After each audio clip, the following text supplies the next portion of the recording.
Well, it's that time again. Outer Points Productions is about to go live with another Knockout Challenge match. Join me, Little Cheddar, and my guest live at the Varsity Club in Oshkosh, Wisconsin, as we will be delivering some of the best mediocre commentary in the business. Sit back, relax, and enjoy the match, and don't forget to jump in the chat and say hello. Please take the time to subscribe to our YouTube channel, hit that like button, and share it with all your friends. Thank you so much for tuning in. See you right after this word from our fabulous sponsors. Dumper Dan's charter fishing fleet in the Port of Sheboygan is Wisconsin's proven charter fishing leader, running the most trips and catching the most fish. Enjoy great fishing for trout and salmon aboard one of our 6 fully equipped modern charter boats with experience and professional crews. See why Dumper Dan's is the most popular name in the industry. We offer fishing and lodging packages featuring the best in riverfront condos and hotel accommodations. Half or 3/4 day trips available, so call to make your reservations today or log on to dumperdan.com. Dumper Dan's charter fishing fleet, Wisconsin's proven charter fishing leader.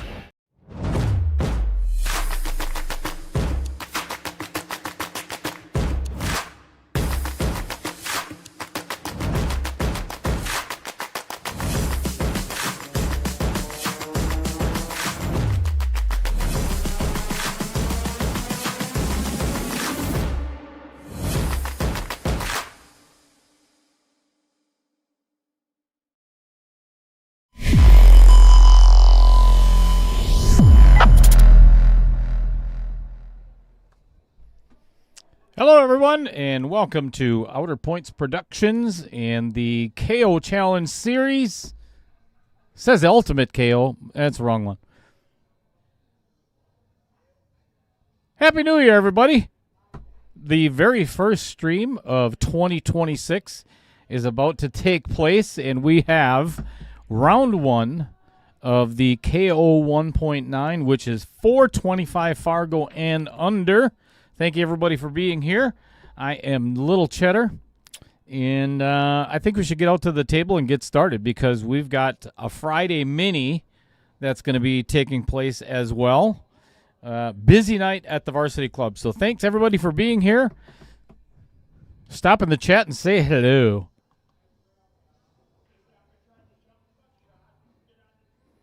All right, I'm going to go out to the table and chat with the players real quick. Be right back.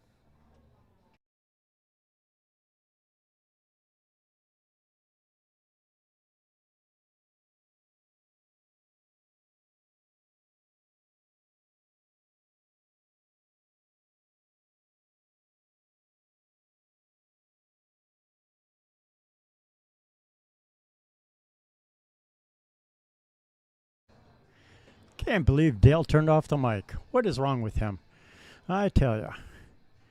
So he's out talking with everybody, going over the rules. How's it going today, everybody? We excited for the match? If Dale wasn't sick, I'd come in the booth with him, but since he's still feeling kind of sick, I'll avoid the booth today. So you poor people will be stuck with just Dale for the match today. How's everybody doing? So Dale's going over the rules. I believe this is winter break, 425 and under. Tanya and Julie. Should be a fun match to watch. They're probably both pretty equal in caliber, so shouldn't be too bad of a match. No blowout. By going over a couple of the KO rules. 9-ball, no 9-ball breaks. So the 9-ball would be spotted on a 9-ball break. 3-foul rule. We're playing both in 9-ball and 10-ball, so you can manage to try and foul your opponent 3 times. Need to win 2 out of 3 sets. 10-ball, also no short racks. So you can use the 10 in a combo, like let's say a 2-10 if the 10's sitting in the corner or something like that. You can play the 2-10, but then the 10 ball would be spotted, so make sure you don't hook yourself when you take the shot and then the ball gets spotted. I've seen that a couple times.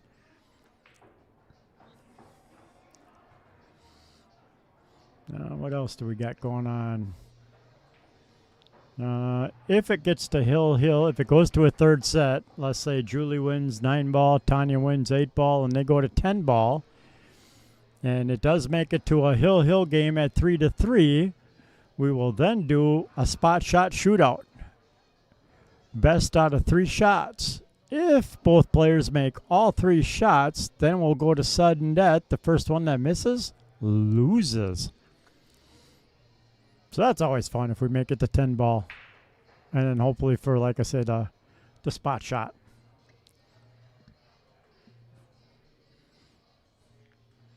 Beyond that, normal rules. BCA rules for 8, 9, or 10 ball. No, like ultimate pool that we've done, no all ball fouls, just cue ball fouls only. 9 ball you can short rack, so you can do a 1-9 or a 2-9, or whatever combination, but you can short rack a 9 ball rack and win.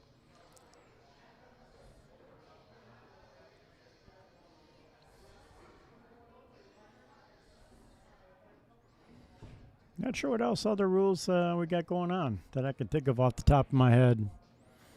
Like I say, winter break.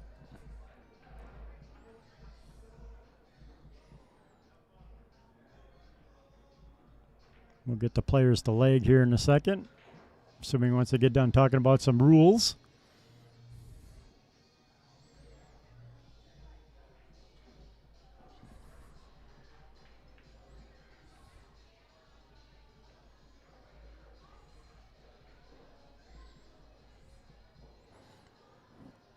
Tanya, I've seen, she shoots at the Mad Apple and down here at Varsity on, she comes down for some of the Friday and Sunday minis here. I haven't seen Julie before, so I have no clue how she shoots.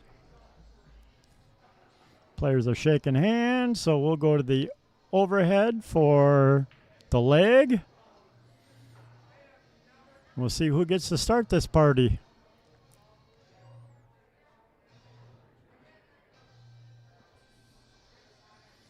All right, Julie in the red, Tanya in the gray. And it looks like Julie's going to win the leg with neither one of them barely making it past halfway of the table. That's kind of funny. Not funny, but funny. Good luck to both the players. Good luck to you folks dealing with Dale in the booth. And enjoy the match.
Alrighty then. I believe we have everything situated.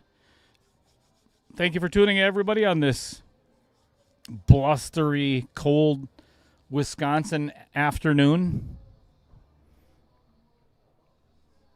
Who we got in the chat? What's happening in there?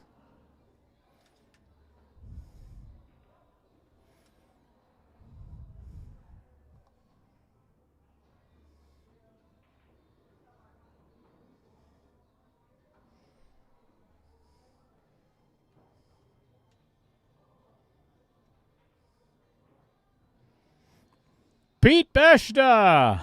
What's going on, my friend? First in the chat. I guarantee I know why he's here. Cheering on his girl, Tanya, from the Mad Apple. Nice safety by Tanya. Well done.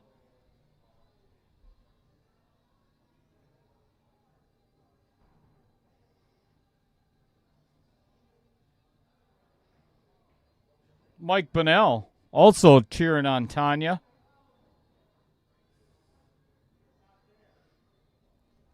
If you don't know who Tanya Berendsen is, she played at Mad Apple quite often.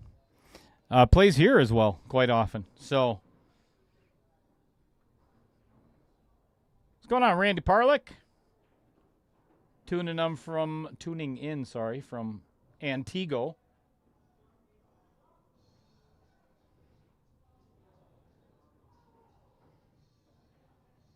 Kevin Bertula. Good afternoon, sir. All right. Looking like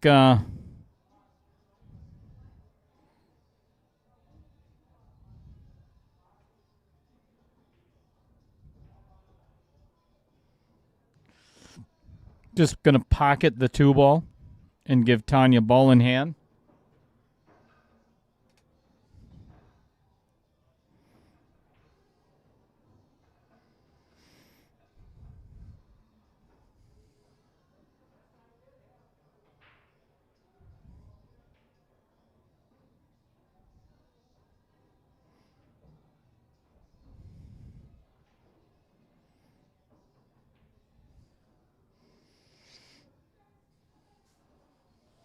Bless your heart, Kyle Vertel.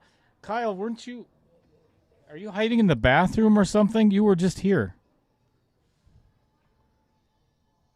Are you in the back room somewhere watching? What are you, sicko? You texting and driving? Or streaming and driving? Viewing and driving?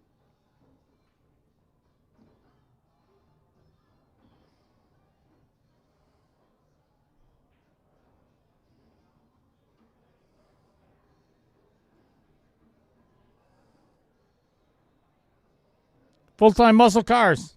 What's going on? Tyler is tilted.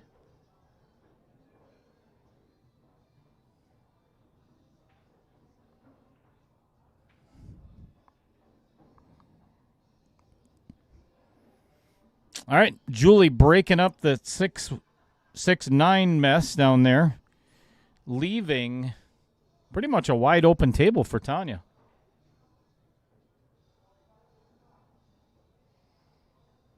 Harold Micheloni.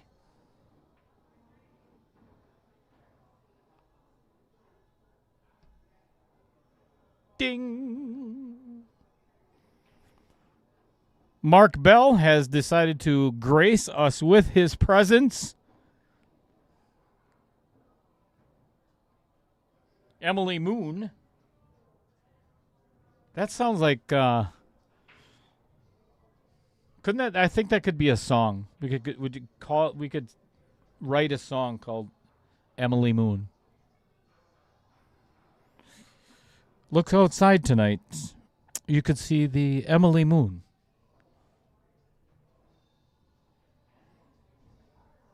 Cheering on Julie.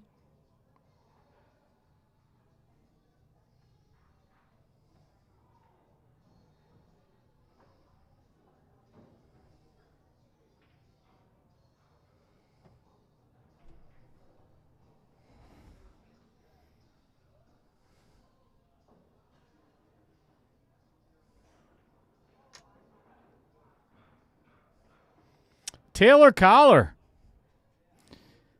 May the fleas of 1,000 camels infest your armpits, my friend. Faith Eichmann cheering on Julie as well. Happy New Year, Mark.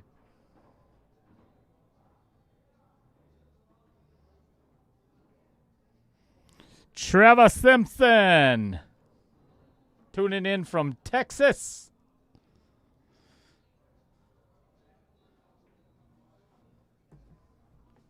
Happy New Year to everybody except Collar.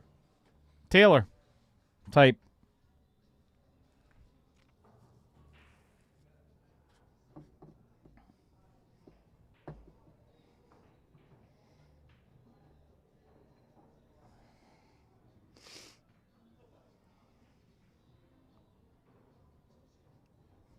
Oh, there's a familiar screen name in the chat.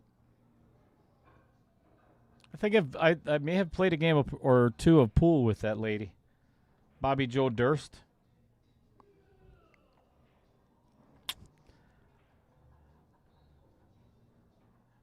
Bobby Joe, I hope your therapy and massage and everything is going well.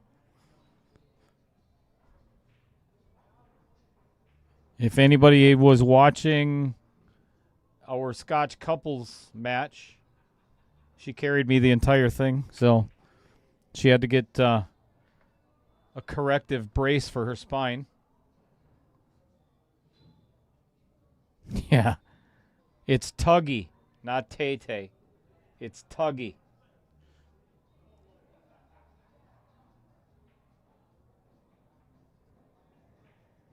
Ooh, jeez. Just a bit outside. Leaving Tanya with probably a bank shot in the side if she so chooses.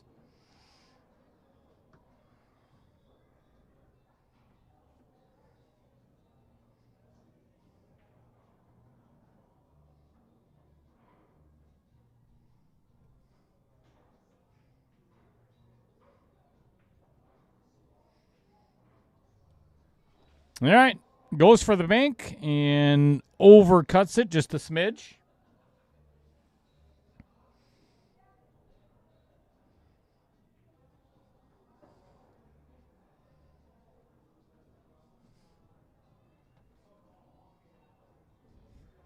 Trevor, you and Emily want to just get a room together? Huh.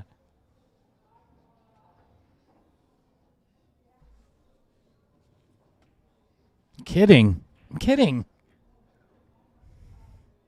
Uh-oh. I've said it 1,000 times, and I'll probably say it 1,000 more. Winning the first game and the last game are always the hardest.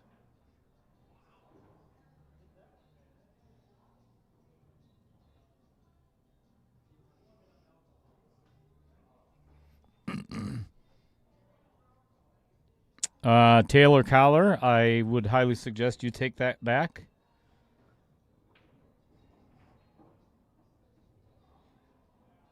I have never once been accused of having expert commentary. Not on this stream.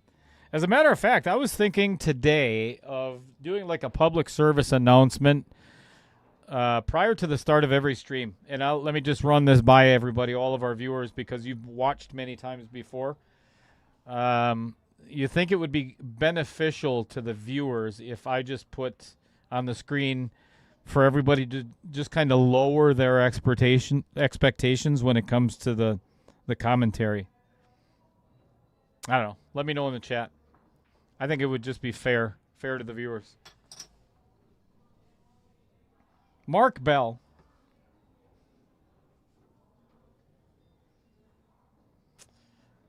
Let's see. I've been offered a threesome with Trevor and Emily Moon.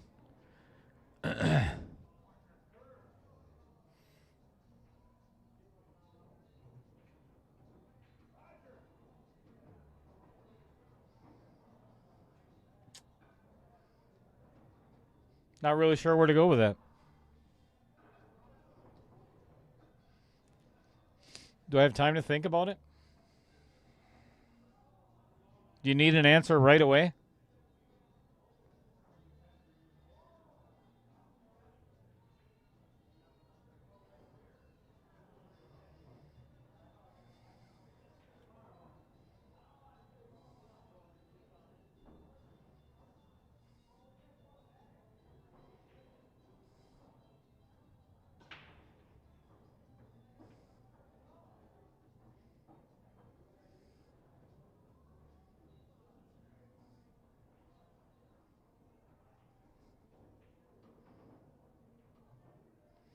Well, this is a massive opportunity for Tanya to put the first game on the board here.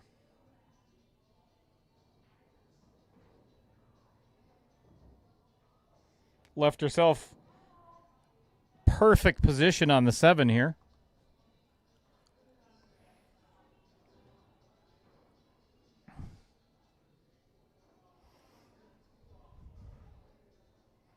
Oh, boy. A little preemptive there. And down it goes. Nicely done. All right, for game number 1.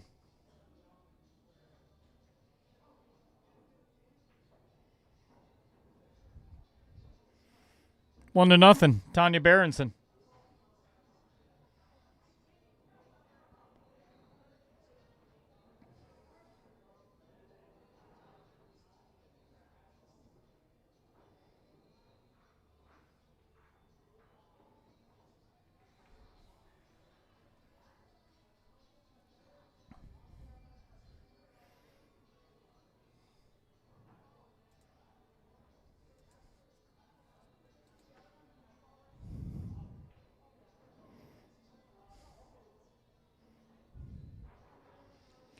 Anybody else get that crud that's been going around?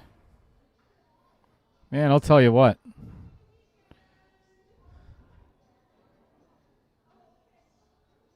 Since Christmas Eve day, I have felt like just a puddle. Like doo-doo.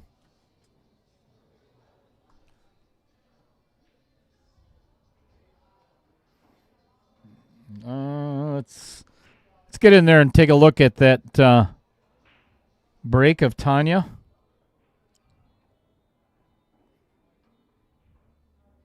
Nicely done. And a shot on the 1. That's a better break than Taylor Collar.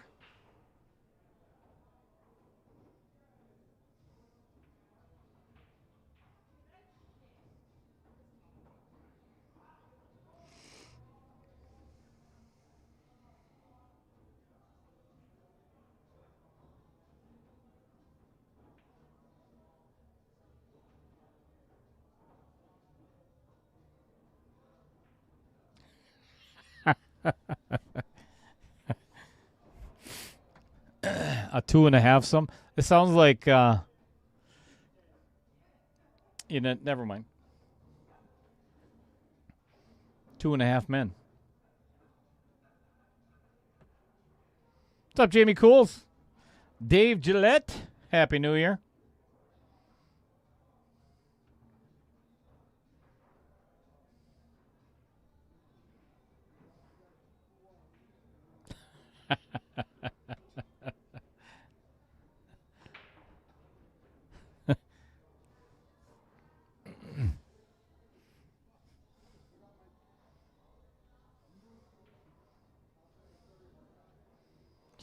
Well, I'll tell you what, Trevor.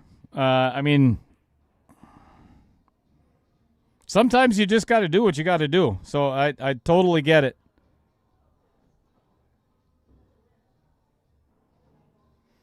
She flukes in the 9 ball.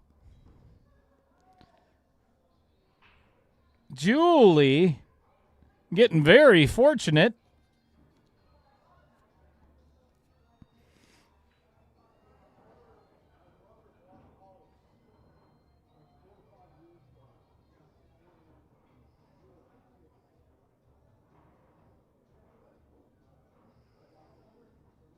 She hits the one first. No doubt about it.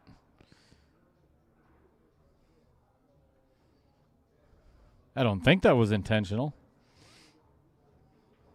What a way to get your first win. I'd take it.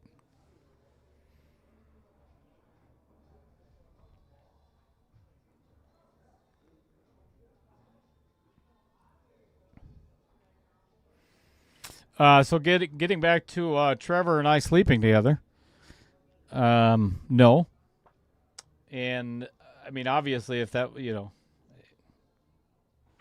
we're just not going to.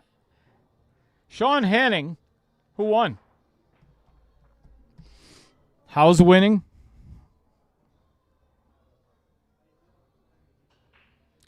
Pretty good in my book. I don't know how winning is for you. I rather enjoy it.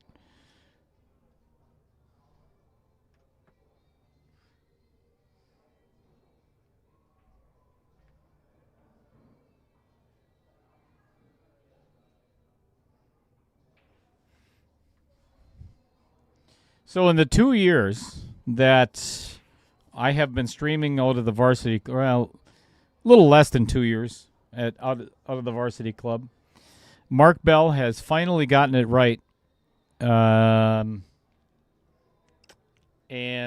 said it's all tied up at 1 each. That didn't take long.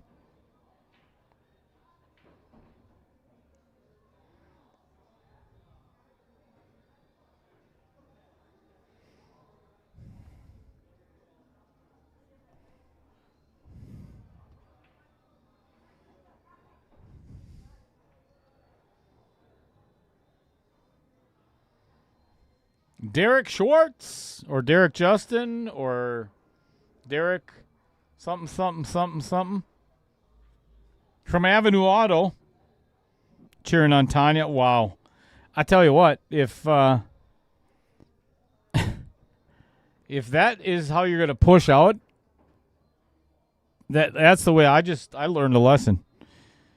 Push out into a kick shot, and oh my gosh, she hooked herself again. Kicks in the one, gets a shot on the two, and hooks herself again.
So, Taylor Collar.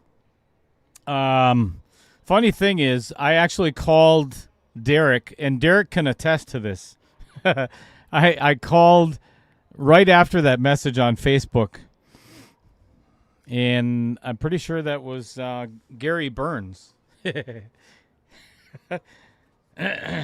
Derek, if you want to elaborate on that, you're more than welcome to. I thought it was pretty funny.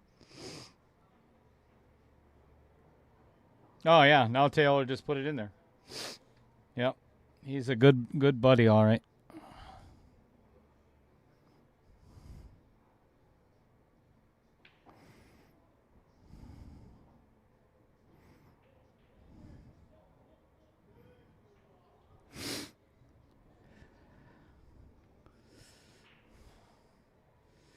Some people are like, I don't know, like kidney stones.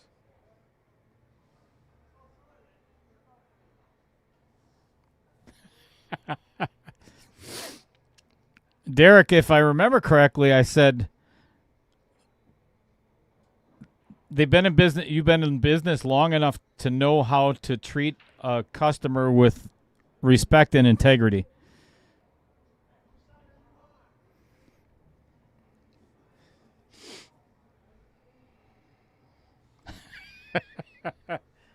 By all means, please do.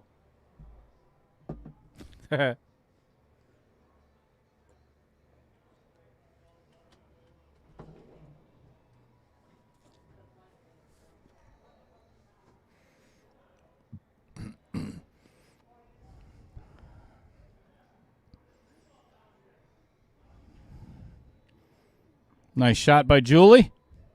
Leaving herself almost straight. I mean, a little bit of an angle on the 7 ball. She can get a little draw on this from distance. Have herself set up nicely for the 8 ball in the lower right.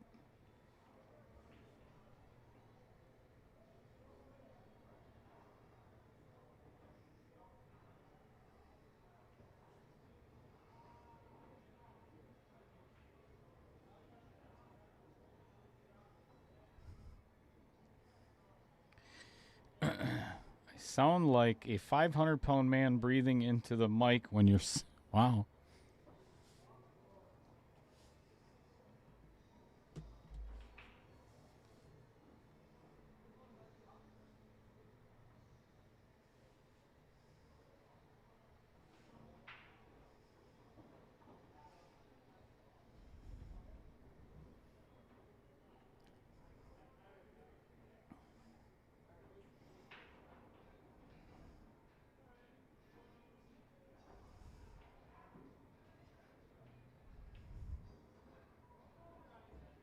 Nicely done by Tanya.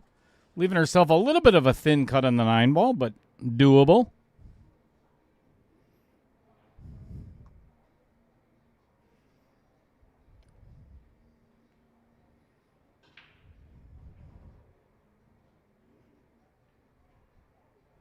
Nicely done.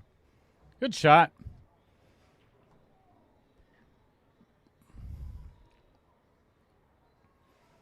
All tied up at 2-1.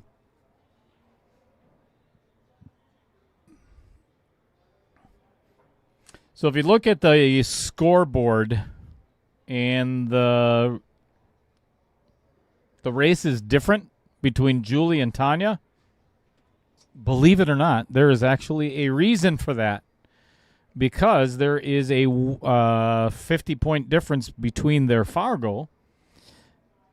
Tanya gets 1 game on the wire, but instead of taking 1 game off of her race, it is added to the higher Fargo's race.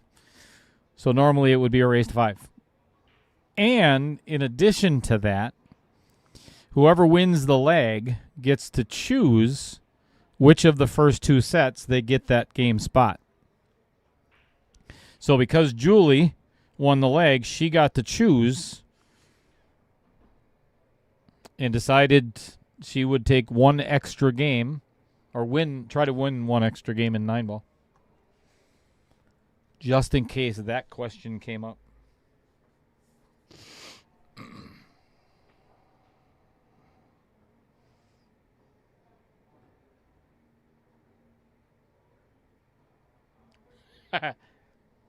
Well said, Mark.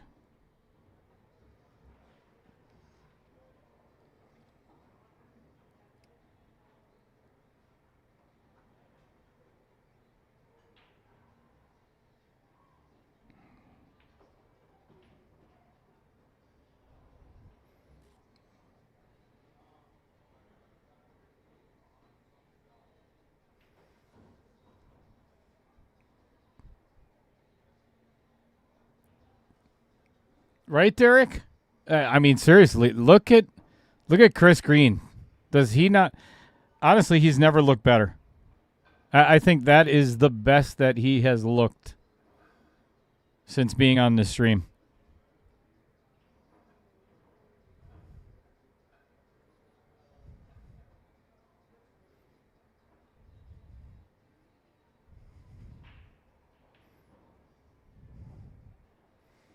Tanya going to run away with this rack, it's looking like.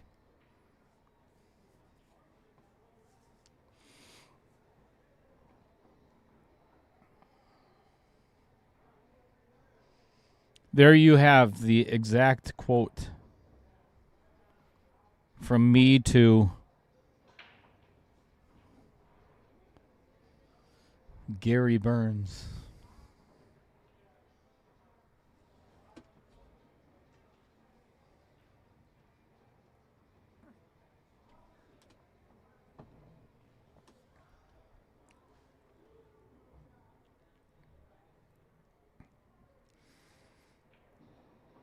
Well, now it's just a stop shot on the 8 ball for a straight-in shot on the 9 for a 3-1 lead in favor of Tanya.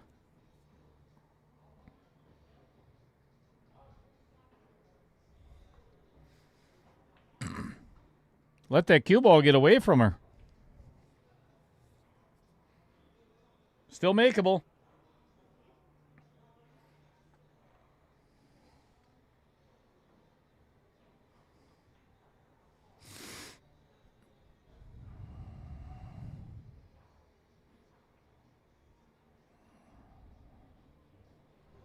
Uh-oh.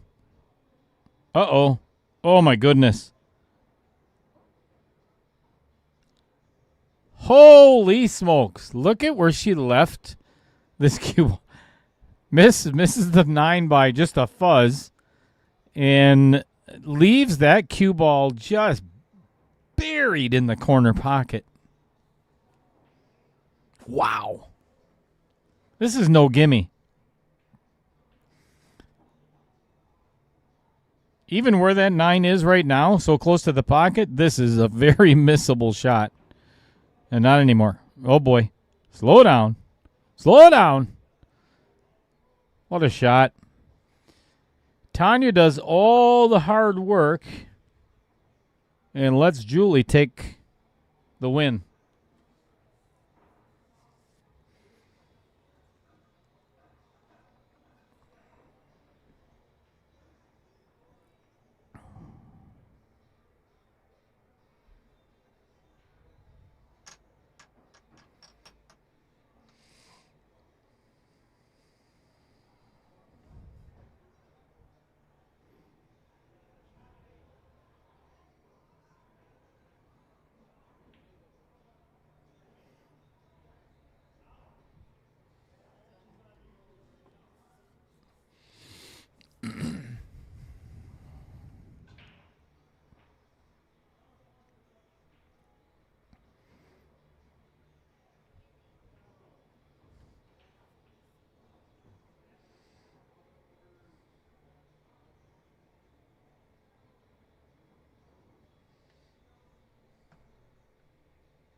Eight ball goes in right behind the cue ball, giving ball in hand to Tanya Berendsen.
Oh, goodness. Oh, goodness. That's 9-ball for you. Gotta love it. Tries to bank the 3, hits the backside of the 9, and makes the 6 in the corner. That's the way Taylor Collar would have played it.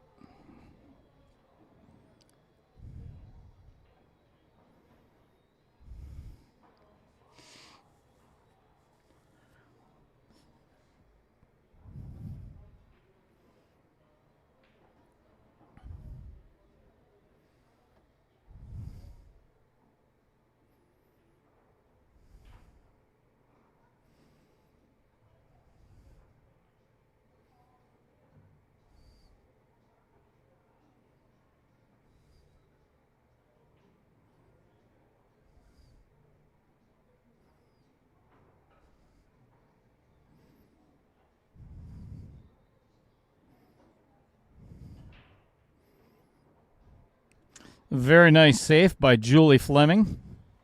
Hooking Tanya behind the 9-ball. So we're going to go kicking.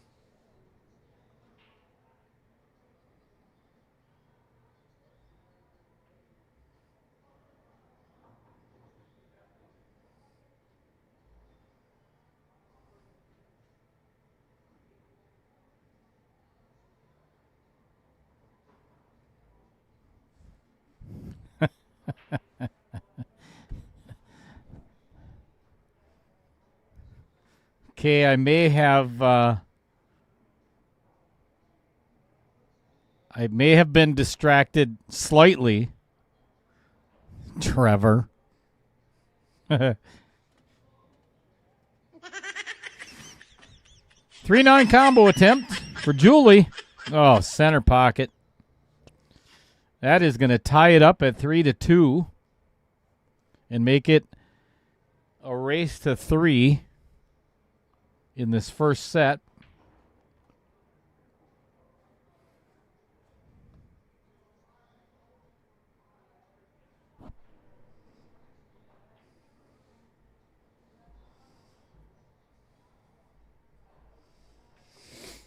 So how's everybody's year going so far?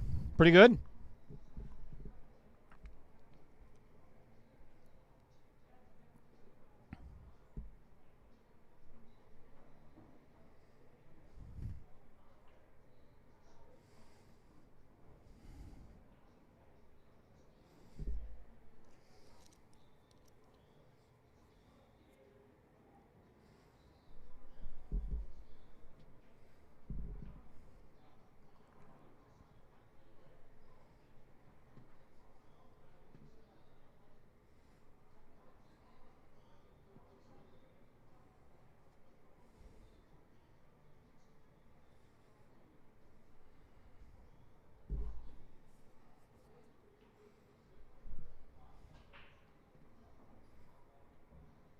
Julie with quite the powerful break there.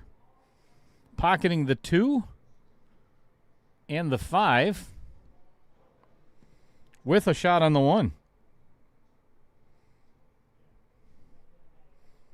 Thin cut.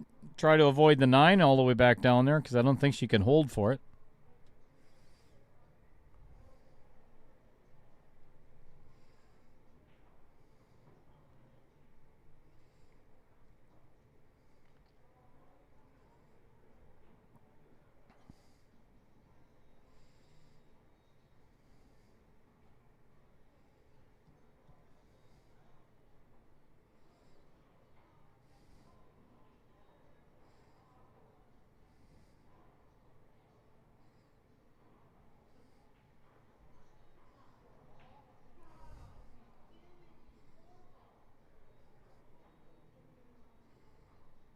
Nicely done. Good shot. Unfortunately, it is going to come up just a little bit cheddar.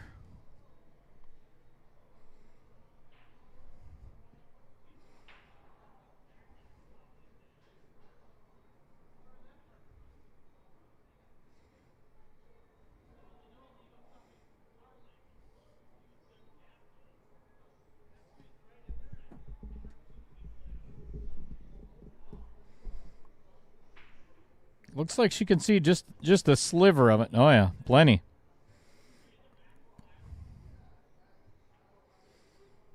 Leaving Tanya with a sliver of it as well.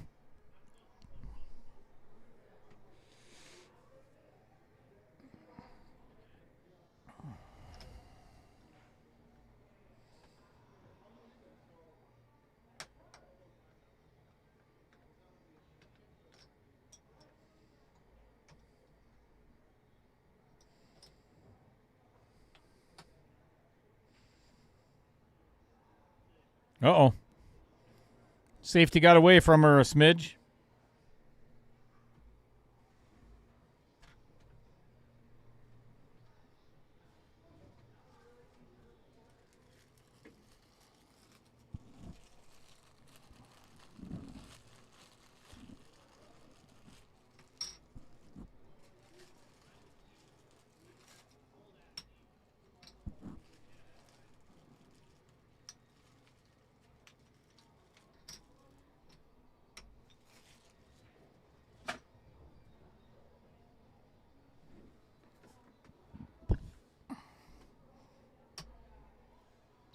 Well, good shot. Not a very good result. Not a good leave for the 4-ball for Julie.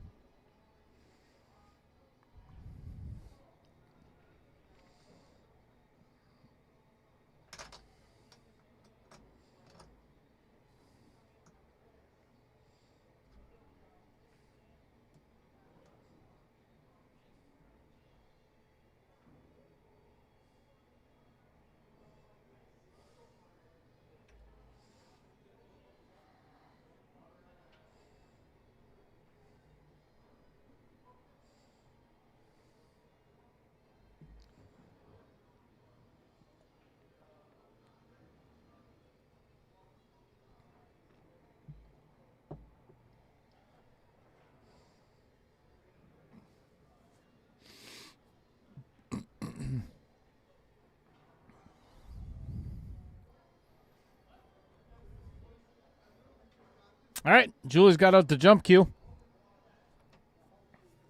See if she can get over the 6-ball.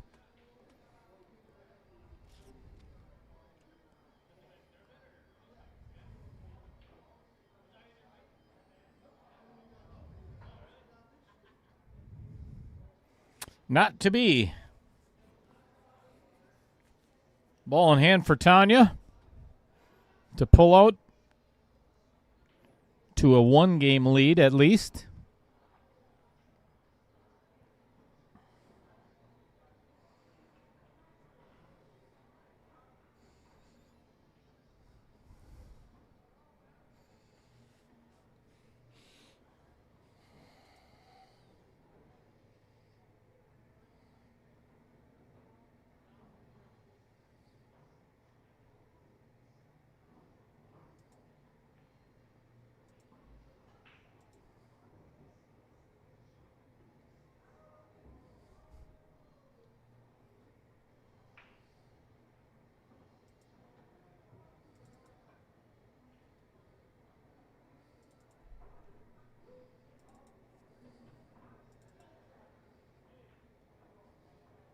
Uh-oh.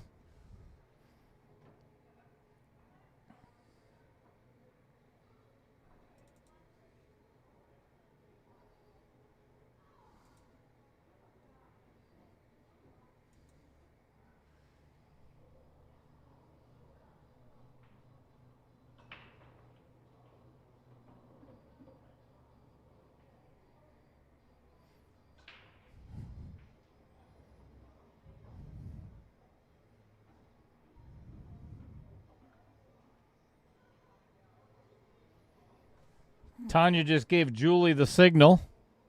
She is on 2 fouls, which I would hope anyway that it should not matter at this point. I'm thinking Tanya is just going to run out and call it a day, not worry about the 3-foul. Again, that's the expert commentary that we have here at Outer Points Productions. Thank you very much.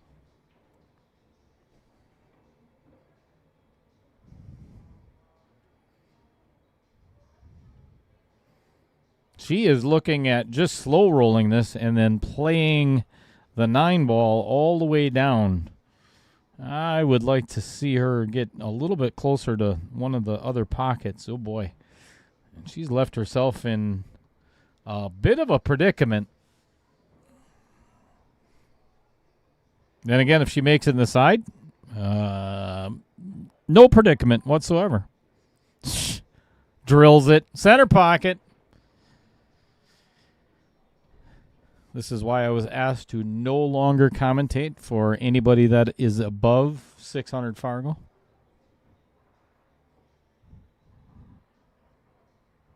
Tanya Berendsen tying it up.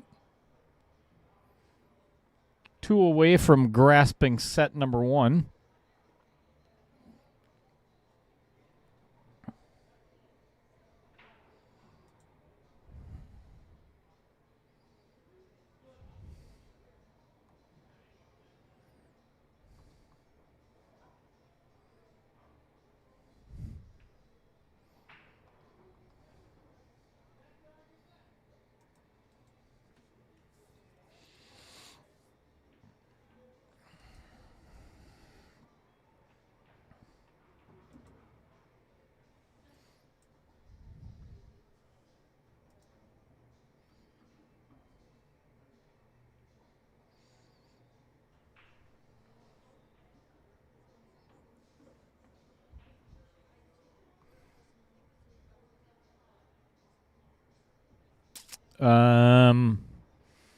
The hell are you talking about, Trevor?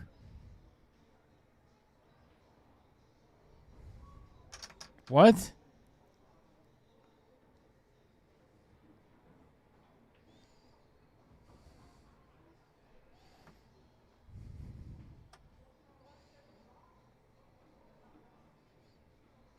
For the love of all that is holy, Trevor, one of these days we are going to have to figure out how to do this remote commentary. Well, the remote part isn't the issue, is being able to hear you or hear both of us, whatever the problem was.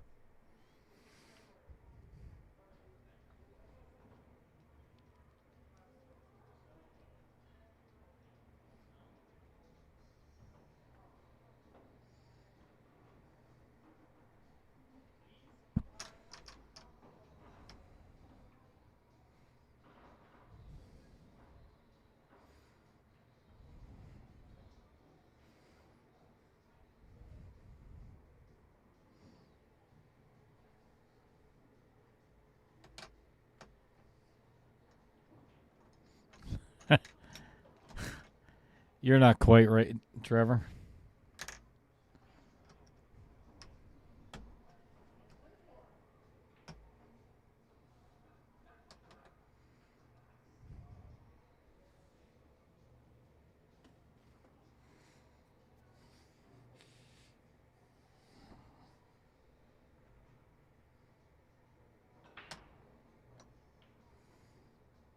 Yeah, that's it.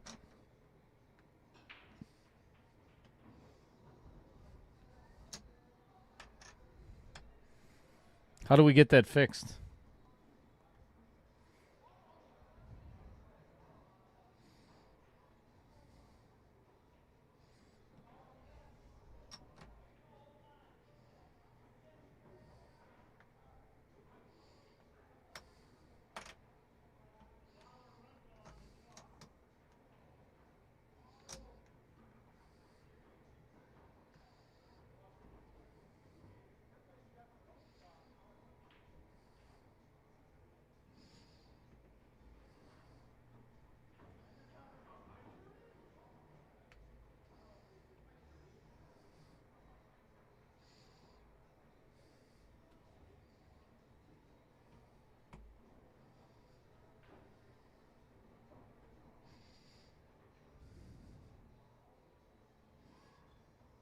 Wow, there's flukes in the 8 ball.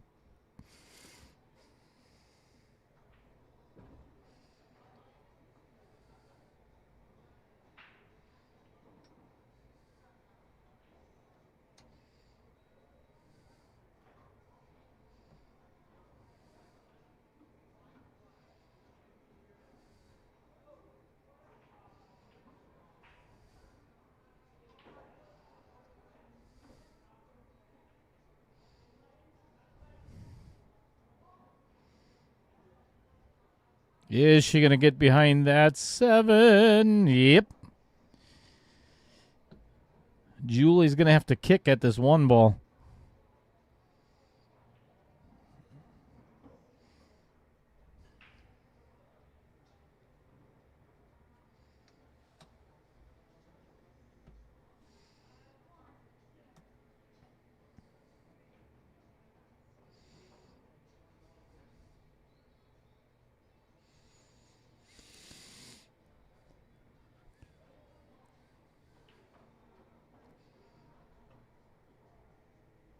Trevor Simpson, I would believe that it is neither one. I don't think it's...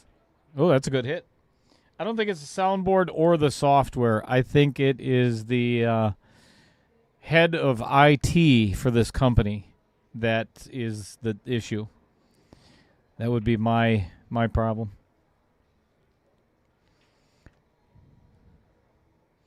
But yeah, I think the other thing we discussed would probably be a good solver of the issue. All right. Tanya kicking in or I should say caromming in the 6 ball. Combo. Bank combo, something. Making the 6, but no shot on the 1. But leaves Julie with either a safety or a horrible cut.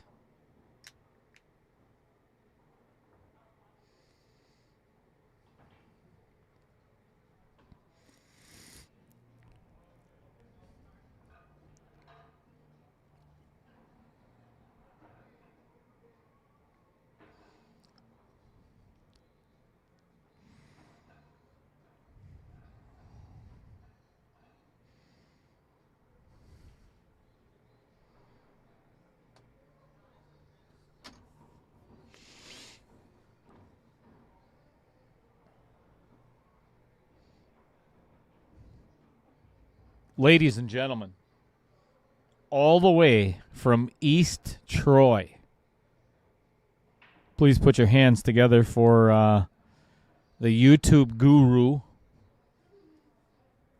Adam Knows Pool. .youtube/sometimes, Mr. Adam Granatella.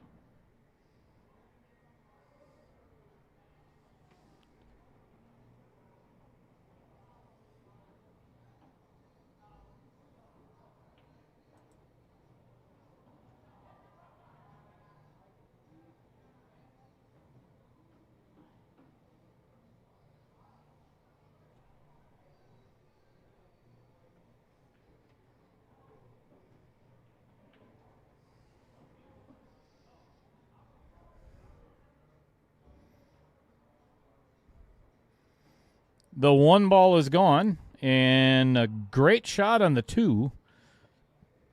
As long as Julie does not hook herself behind the 4. Should have a really good shot on the 3 ball. Ooh, that may not go past the 5. Never mind. Let's take it a little bit different angle. Oh, no. That definitely does not go past that 5 ball. Good opportunity for a safe then. Oh, goodness.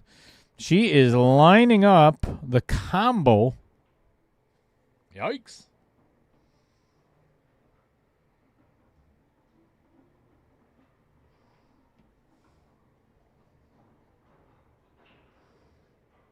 Seven ball. Look out. Oop. Almost. Tanya coming to the table with a thin cut on the 2 ball. Hey, you're more than welcome, Adam, if you want to go back and rewind that and edit it out and use that as your intro. You're more than welcome. You have my permission as long as I get some of the royalties from it, which I'm sure there will be many millions.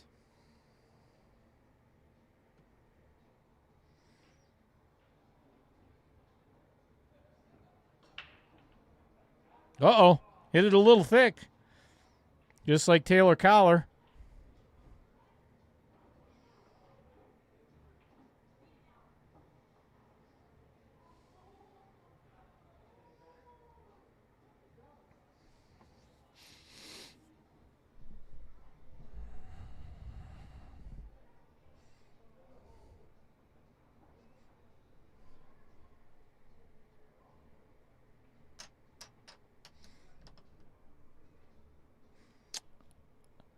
I personally have yet to try one of those, Trevor, but I'd like to.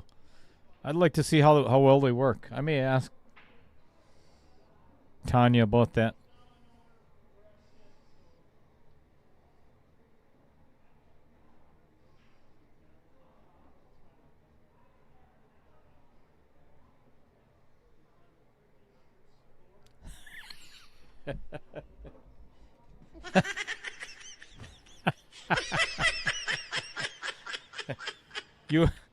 You and I both, Adam.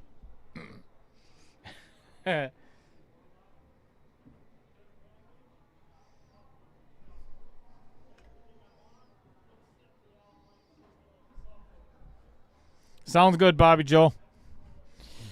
We should be able to play our match within the next, 6 months with our next opponent if, we don't have to keep waiting on your husband.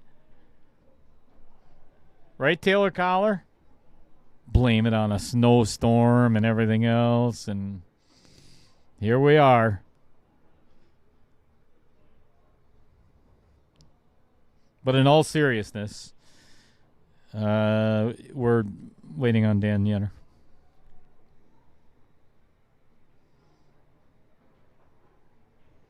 Feel free, Mark.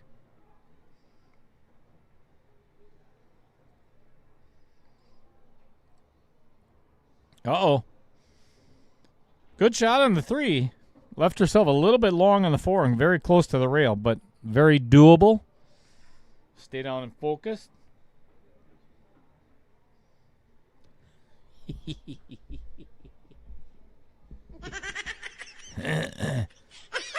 Oh, no. Oh, no.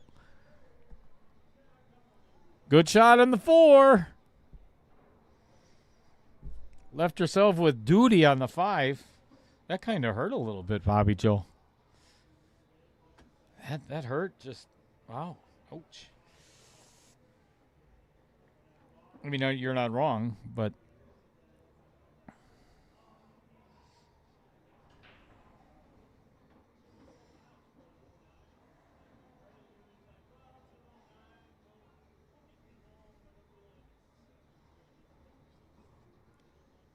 ball in hand for Julie to make this a race to 2 if she can run out these 3.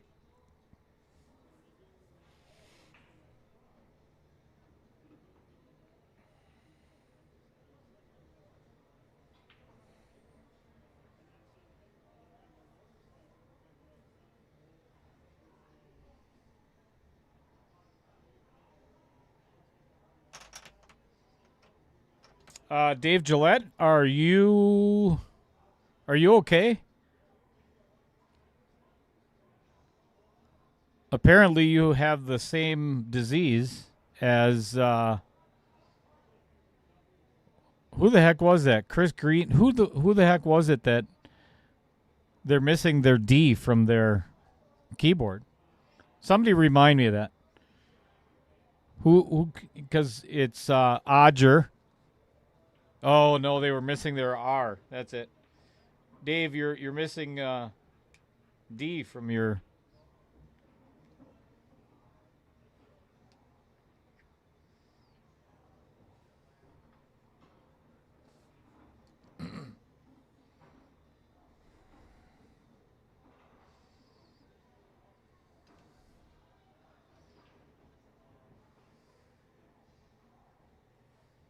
Yeah, wasn't it you, Trevor? I didn't want to say your name out loud. Isn't that right, Rever? Rever Impson?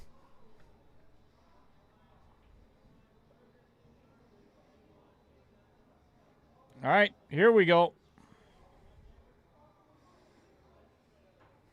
Let's get a side view in there.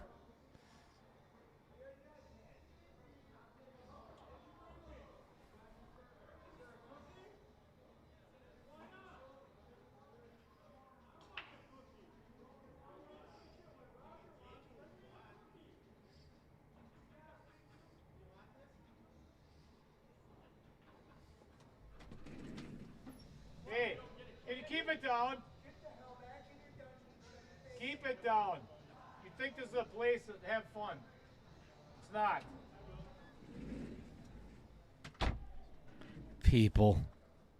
Seriously.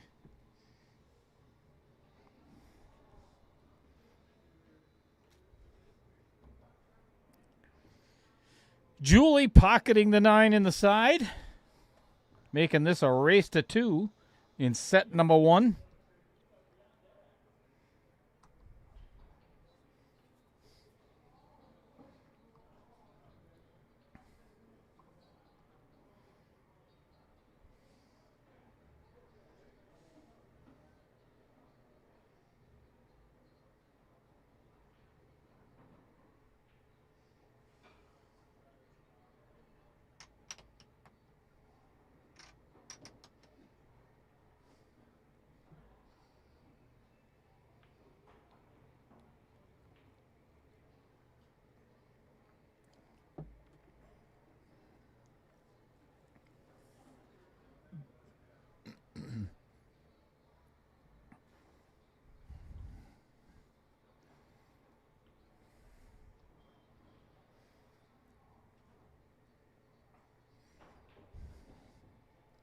All right, Julie breaking in rack number 8.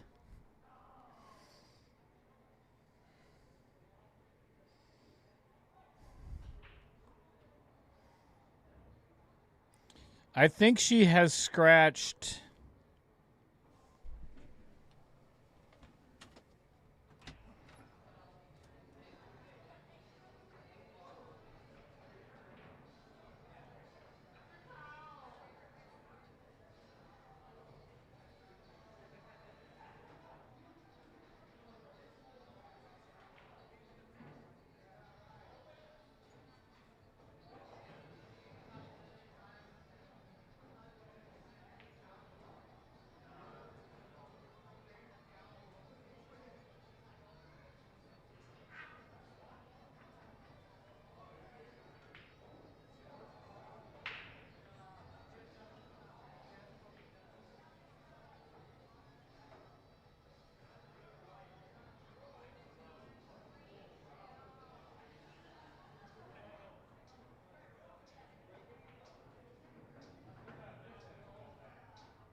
Ooh, that 4 ball is going to roll up nice and tight on that cue ball, making it tough for Julie.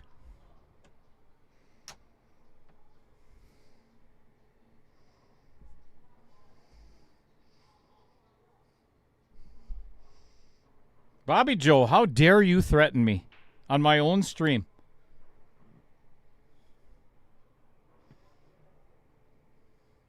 Not funny.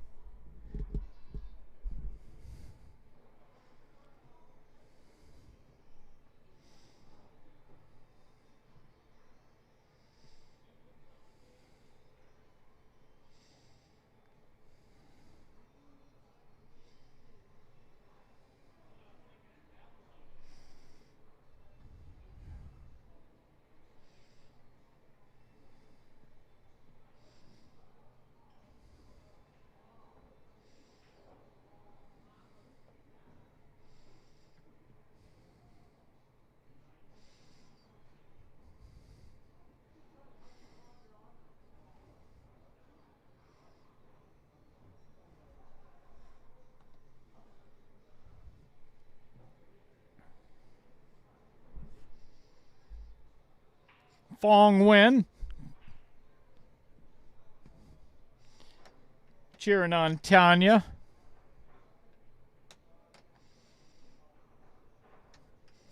Fong probably made more appearances than anyone else on Outer Points Productions. Has played in a lot of tournaments and been successful in some not.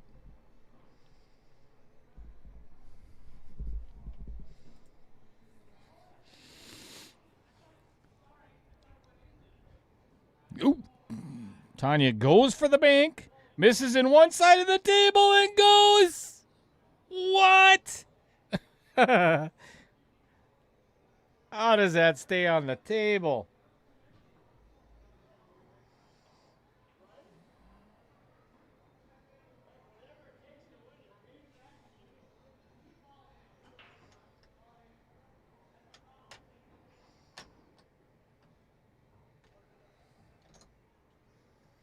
Fong, I have been sick since New Year's Eve day.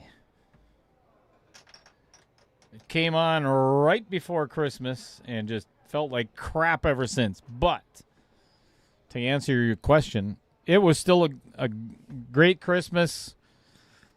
A lot of fantastic family time.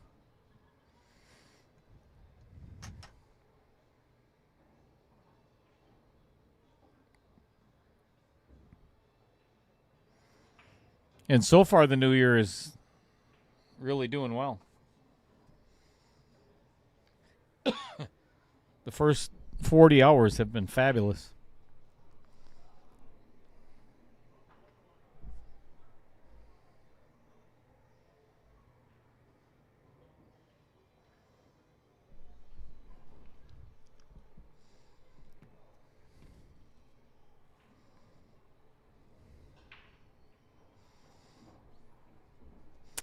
By show of hands, let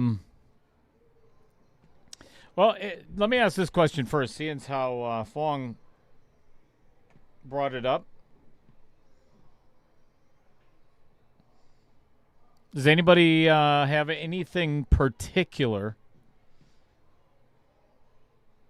for a New Year's resolution? What do you want to change from 2025 to 2026? Ooh, nice shot.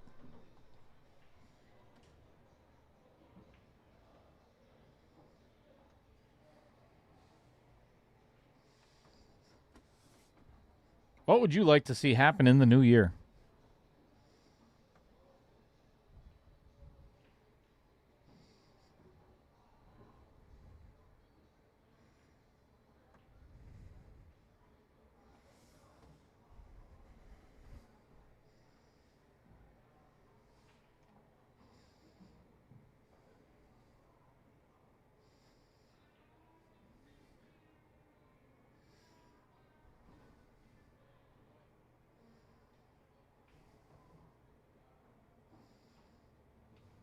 You know, it's answers like that. Oh, my goodness. She misses the 9 ball, leaving Tanya with an opportunity to get on the hill first. It's answers like Fong Wen that really make you take a look in the mirror and evaluate or reevaluate, and I'm just speaking for myself. Life can always be worse. Life could always be worse. Look at somebody else's. And if I had a wish right now, I would wish for Fong to get a new kidney as well this year.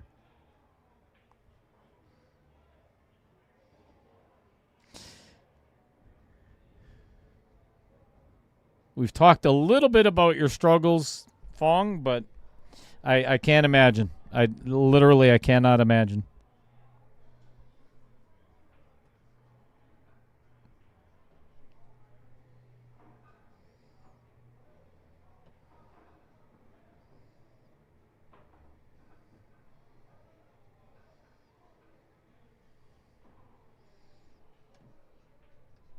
Derek Schwartz getting back into competition.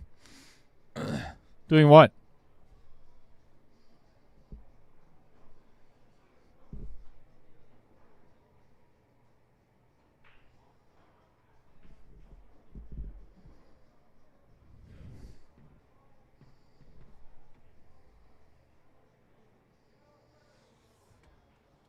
Yes, for sure, Fong.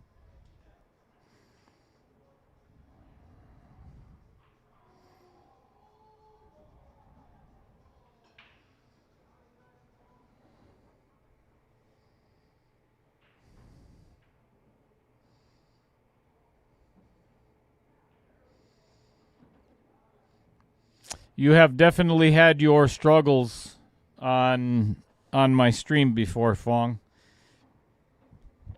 And some of it due to health. There's no doubt about it. You have come in looking like you were not ready to play pool through no fault of your own. Oh, pool! Oh, sorry, Derek. You kind of threw me off there for a little bit. I wasn't sure if it's pickleball or...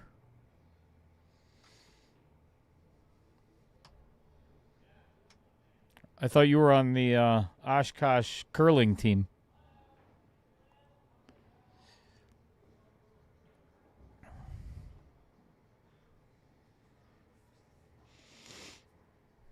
Trisha Kuchera. Attempt learning to jump. Well, if I could give you a recommendation, Trisha, get first of all and foremost, get both of your feet planted firmly, nice balance. Bend at the hips, throw your arms up, and just get as vertical as you can, and try to land right back in the same position, in the same balance position.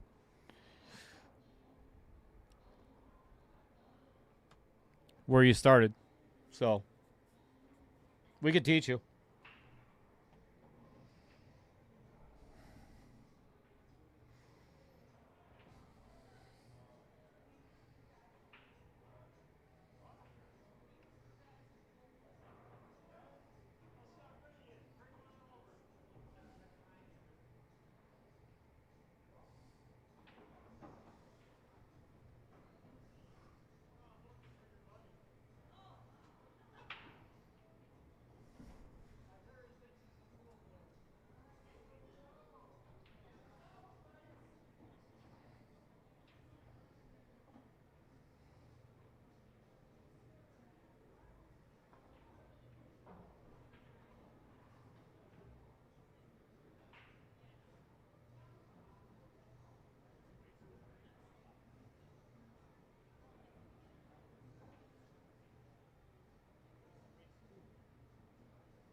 All right, Julie attempting at a safe.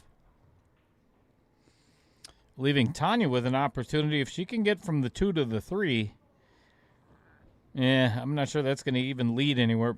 Getting the 3 to the 5 is brutal. She's got to get perfect on it.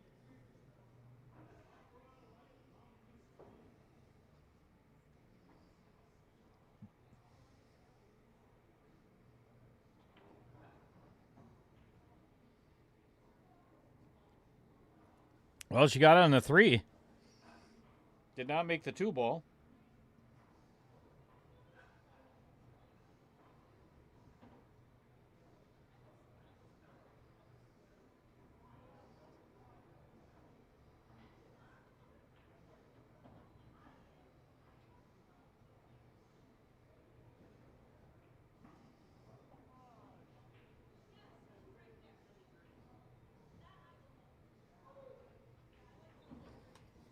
Oh, makes it, but leaves herself with a really tough hit on the 3-ball.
Randy Parlick, that's every shot for me. Number one. The billiard zone, I really like that idea. That's a great resolution, actually. I may borrow that from you. Work on your second million because the first did not work out very well. Yeah. Good luck, Dave Gillette. Me too.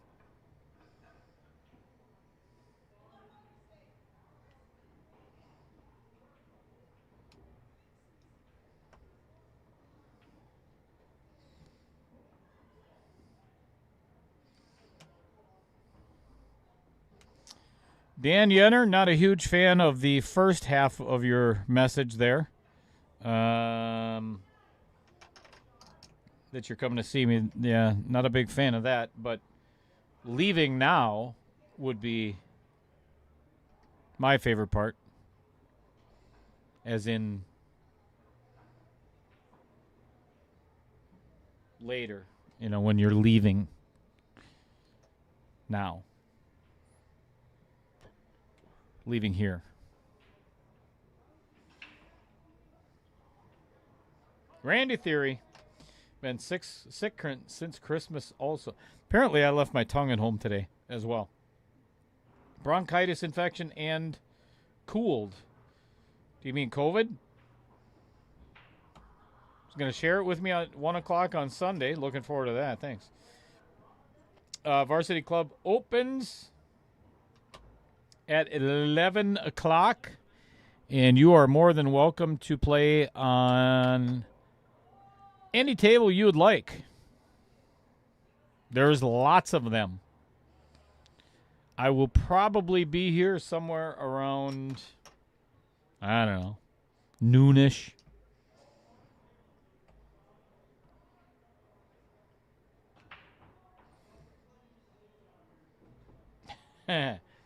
Adam, you got a good memory. Sam. Good old Sam. What a tool he was.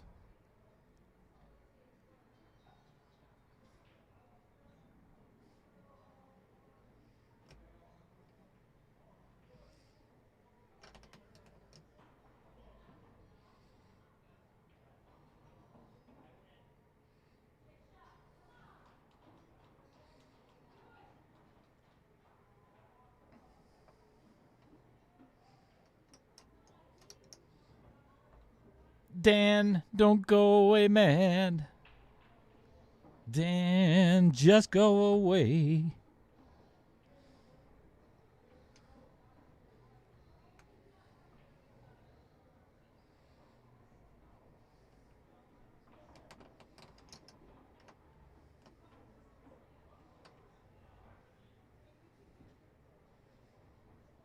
Oh, okay. Well, crap. Yeah, we were talking about you, Sam. Not Billiard Zone, Sam. We were talking about Sam the turd.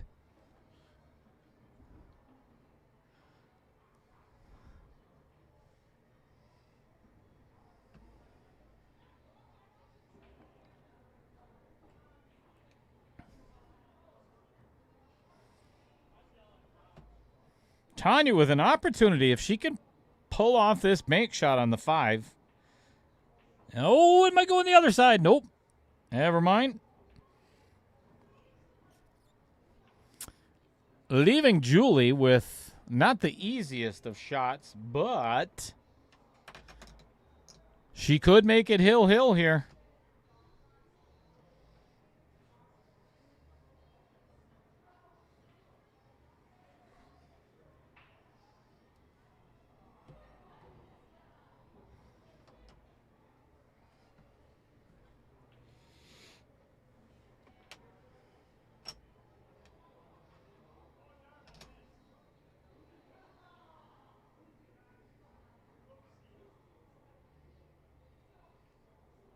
Oh, nicely done. Oh, my goodness. Cue ball got away from her. Doesn't leave Julie with a whole lot to do on that 6 ball.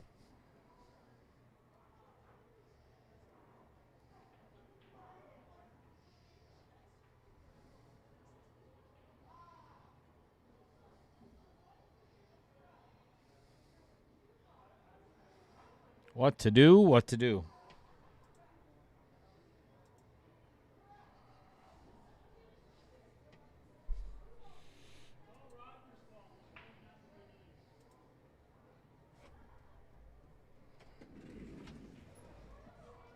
Exactly. It's always Roger's fault.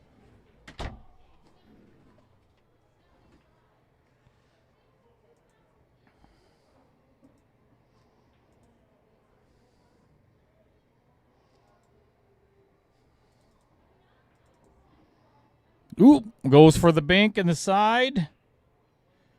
Unsuccessfully, and I think she left an opening for Tanya to make that 6 ball. Not easy getting on the 8 ball, though, from there. This looks very straight on. Maybe a slight angle, but hard to create anything with. Yeah, that's the issue. Oh, boy. We could be seeing a 6-9 combo from Julie to tie it up.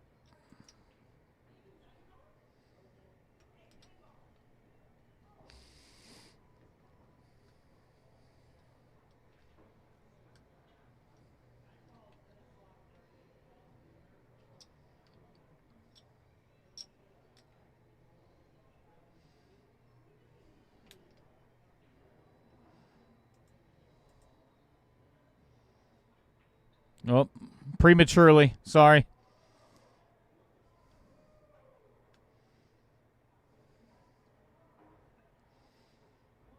Just nothing new, right, Roger?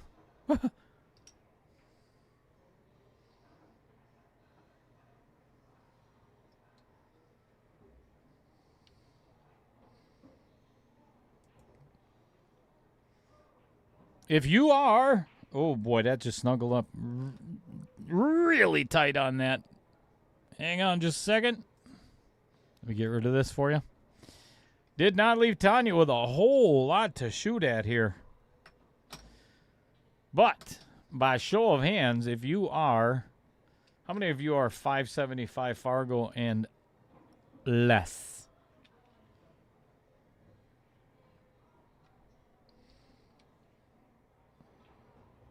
Overcuts it and scratches, giving Julie ball in hand to make it 5-4. Hill in set number 1. Yeah, that one's not going to work either. There we go. KO 1.6 is exactly that. 575 and under. I'm trying to get, it would be even more fun if I could get a 128 player field, but that might be a stretch. But if we could do that, it would actually be $11,000 for first place. $11,000. So, Monday, she hasn't shot yet. Let me get rid of that so you don't miss anything. Sign-ups for the 1.6 are midnight, Monday. Well, Sunday night, 11:59. Send me a message Sunday night at 11:59. Trevor's in. You can schedule your match via, we could do like a Google Meet or something with your player.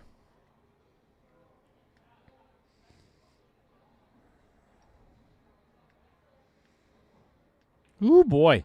I'll tell you what, Julie did not leave herself easy. This is a straight-in shot on the 9-ball. But given that she has to make it hill, she did not leave herself with a gimme. Let's see how she does.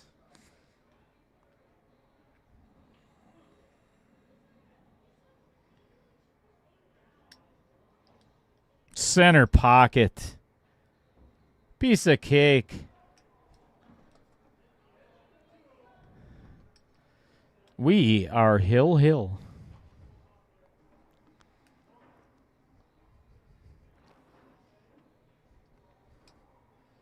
So let me throw that back up there.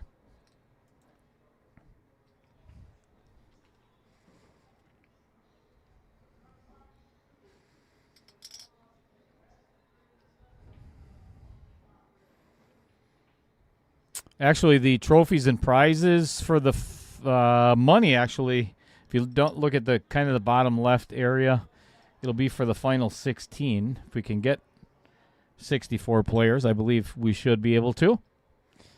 I always give the players an option, whether they want to do a player auction or side pot. Totally up to them. But it's going to be just like you are watching right now. 9-ball, 8-ball, 10-ball. 1 game extension per set. So it'll be 655.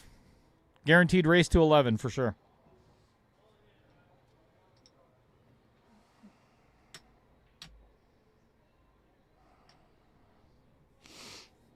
Emily Moon. She's in. Emily, what's your Fargo? Sandbaggers. I think she's like a 625 or something. Be honest.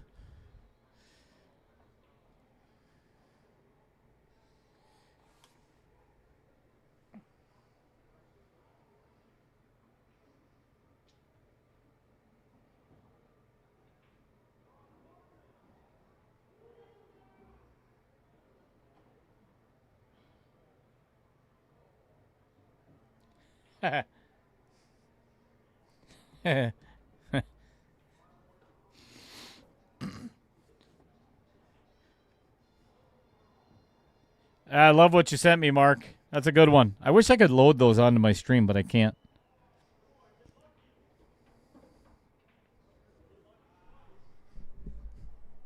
That's actually going to be one of the competitions or the skills challenges in the breaking point.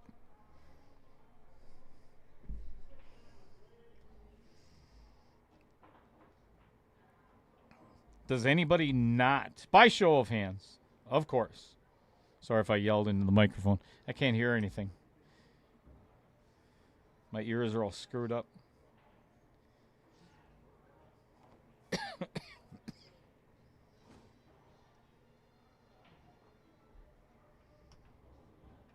Yeah, sure. Yeah, you can do that, Mark. Absolutely.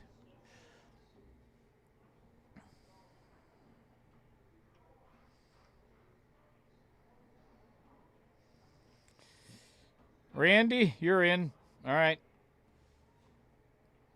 Adam is going to play for Mark using his Fargo. Seems fair. That's probably not a cheat code that nobody's used yet. Yeah, my name is Mark Bell. I'm going to play for Can you play for somebody else under an assumed name? Yeah, I guess maybe it has been tried. John Bloom. So if you haven't heard of the breaking point, there it is. You're going to hear a lot more about it in just a minute. Once this first set is complete, we're going to take a little player break for about 3.5 minutes, maybe a little longer.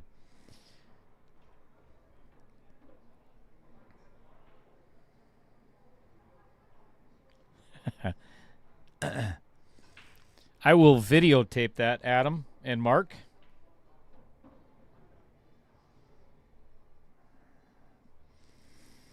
Randy Parlick. We really don't want to hear about your personal life. Oh, you're talking. Okay. So even with a 5-game lead with a race to 7 would still lose.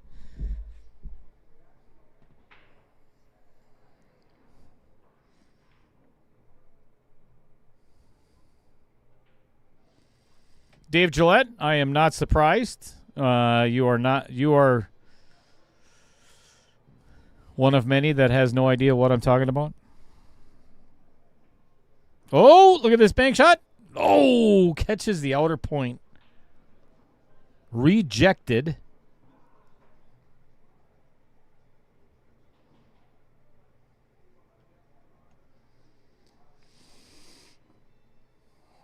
You're going to find out in a big hurry tomorrow, Dave, if you don't know anything about it. A big hurry. That's sarcasm, everybody. Dave is actually bringing me a whole bunch of chalk holders, courtesy of Brave Billiards, for the breaking point. Can't wait. Oh, goodness. Julie pockets the 7 ball and a carom off the 4 and leaves herself hookered behind the whole line there. The 9, the 6. Most people do. Andy Coons. What's happening in Waupun?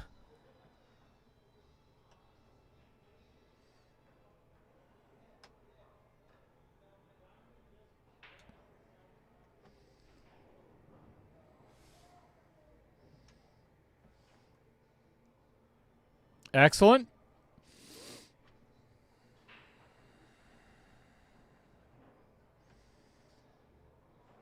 Trevor, what are you getting? I mean, obviously a chalk holder, but what does it say on it?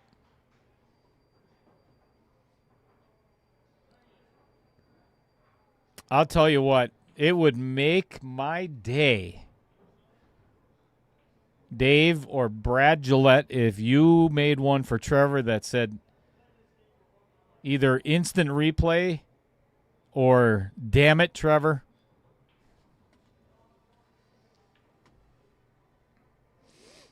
It's dynamite. Oh, boy.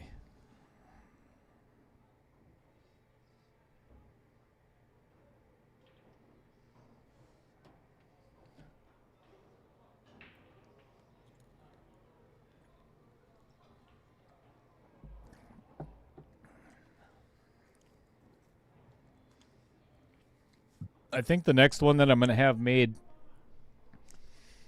is going to say corner pocket on it.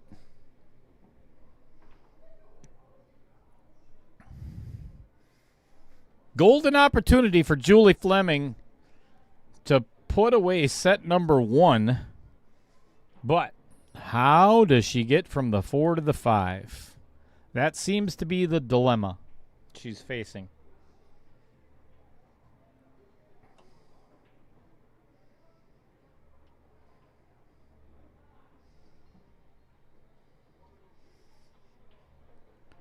3 purple oranges and the words "don't suck." Huh. Nice.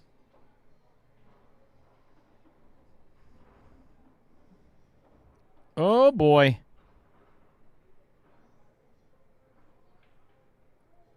That was well executed.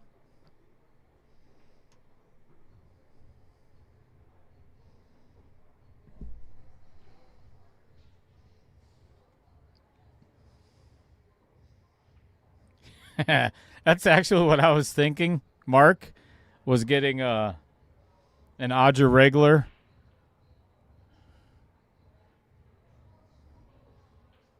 Or a Rever Simpson. Three balls away from Julie Fleming taking down set number 1.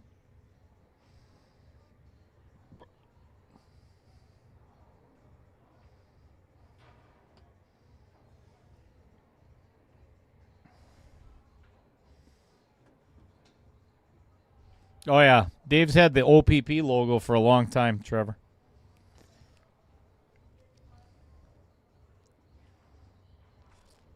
Uh-oh. Uh-oh. Julie has left herself in a bad position on this 8-ball.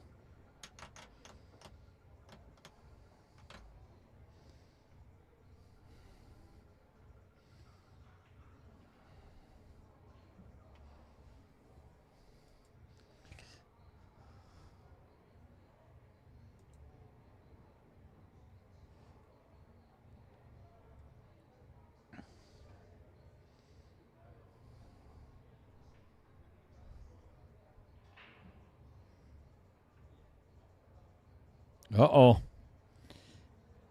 Golden opportunity for Tanya. 2 balls away from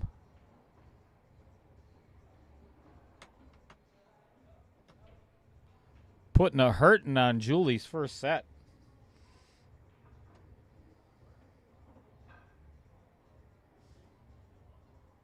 Yeah, boy. You guys scare the hell out of me. Damn it, Trevor.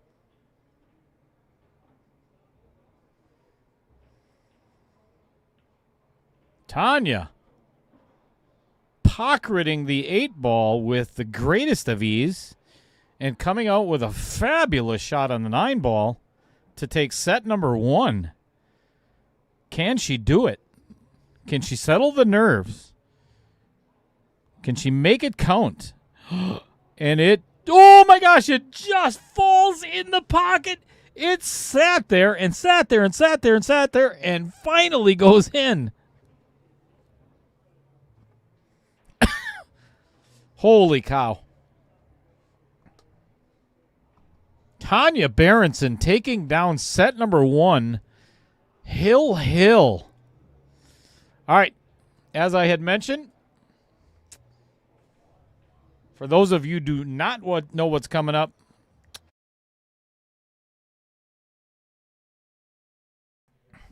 hello, everyone. Little Cheddar from Outer Points Productions. What is the breaking point? I've been asked that question quite a few times over the last couple of weeks and months. So let's break it down, shall we? It's a combination of Survivor. What's happening? Meets the Beast Games from YouTube.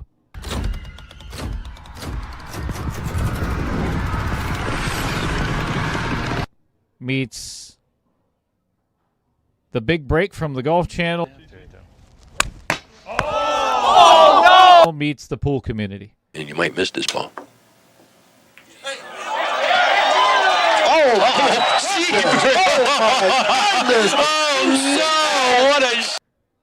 Put it all together, and you have the very first reality TV show based around pool. So 12 contestants are going to be meeting here at the Varsity Club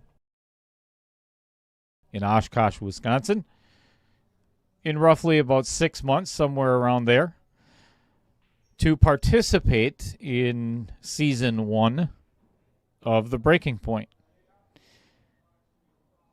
11 episodes where one contestant, some, maybe two, are going to be eliminated from The Breaking Point and walked out the door. Hey, come on. Oh, shit. Oh, my shit's right there. You want me? Look.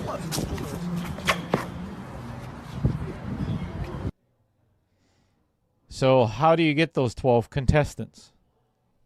That's where the qualifiers come in across the state. There's 12 qualifiers at most of the pool halls in Wisconsin have agreed to do it. Only the winner of those qualifiers advance to the breaking point.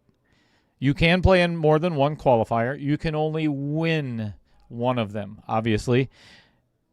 It's only going to be 12 unique contestants that are going to be in the breaking point. So if you feel like you can handle the pressure. Great cut. Wow. And the cameras and the lights, and to test your nerves. Well, that was really... Did he break his neck? That was really it, yeah, you know. And to find out what's your breaking point. Anything special with the white, Jerry? Oh, he just broke his cue.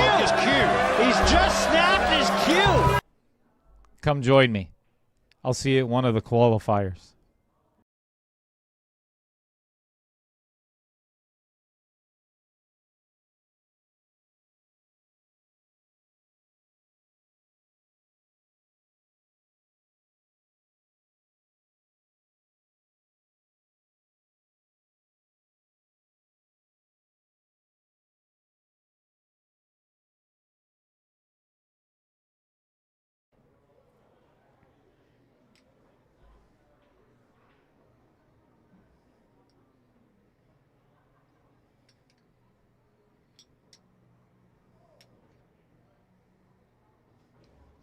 Damn it, Trevor.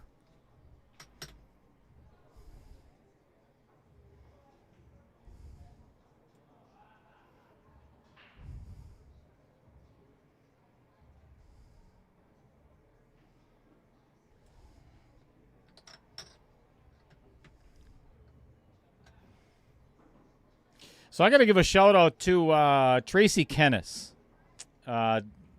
Lives down in Dubuque, Iowa, or somewhere in Iowa. And she's one of the main sales reps for Onboard Sportswear. And she sent me a design that she had done on one of the jerseys a couple of years ago. And she's like, you know, you want something like this or whatever. So I kind of did some color changing and came up with what you see on the screen there for the breaking point. Man, I'll tell you what, if they can pull this off, I cannot wait to see these jerseys. Each one of the 12 competitors is going to get one of those with their name on it and everything before the start of the show. Hopefully. If we can get them done in time. But I'm so excited if they can pull this off. I just think it is a fabulous looking jersey.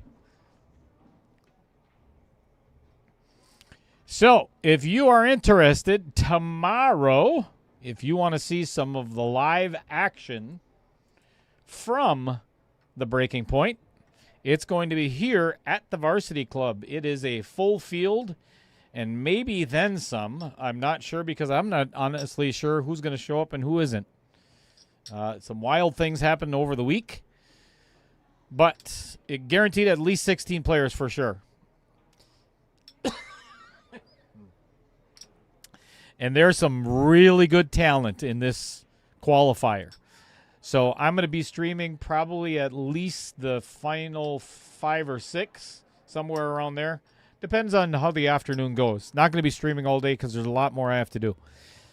But tune in tomorrow if you want to see some of that.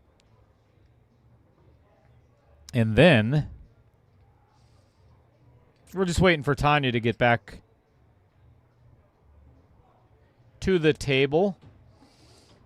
We have 3 matches tomorrow. Bear with me a second. I'm going to pull them up. Do-do-do. Do-do-do.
All righty. Players are back.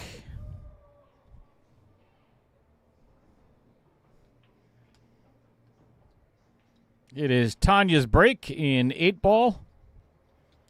And now it is an even race to 4. So, after tomorrow, the breaking point qualifier, on Sunday we have, I'll tell you, it is another packed day of live streams. At 1 o'clock, we have Trevor Misick and Randy Theory. That is going to be another even race, exactly the same as what you are looking at right now. Same as today's match. Then, at 4 o'clock, it says 5 o'clock, but I changed the time. We've got Harold Micheloni and Holly Freimark. That's going to be an even race as well. Same format as you were looking at. Then, I don't know if you want to call it the feature match. The last match of round number 1 in the fully mic'd up Scotch couples. Dan Yenner and Alice Adams taking on Pam Kelly and David Hoppa. 8 o'clock Sunday night. So, get ready for a weekend filled with horrible commentary and a lot of pool.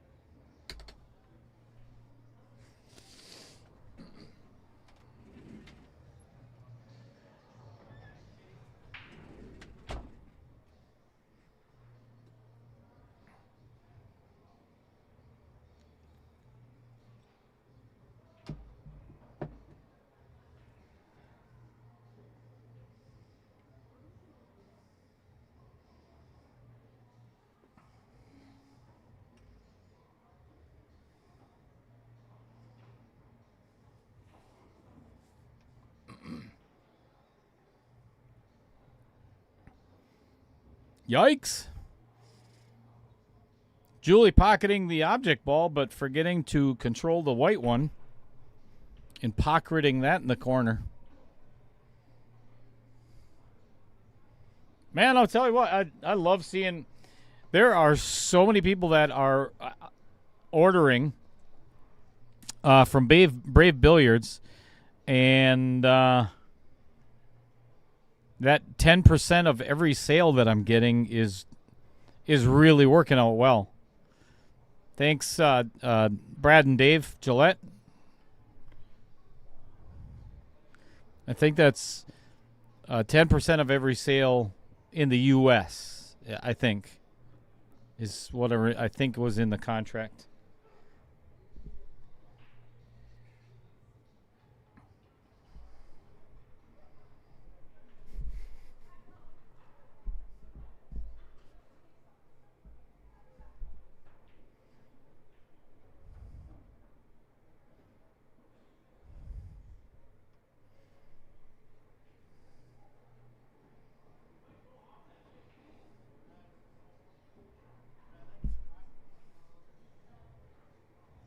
Yep, Trevor, it is going to be a busy weekend. No doubt about it. I already have a crib in here, so.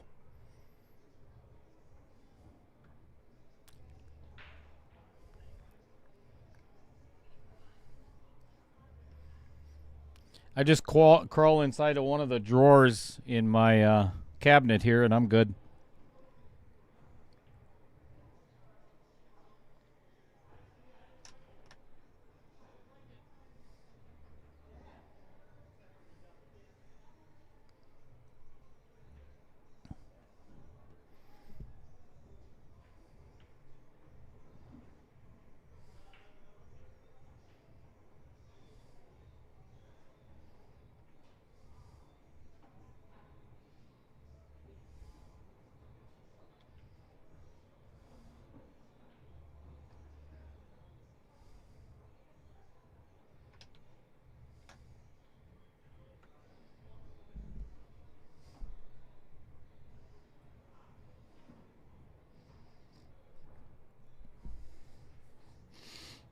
Pete Beshta, I would be willing to bet that's part of the reason. One of the biggest reasons why Tanya won that first set is because of her chalk holder.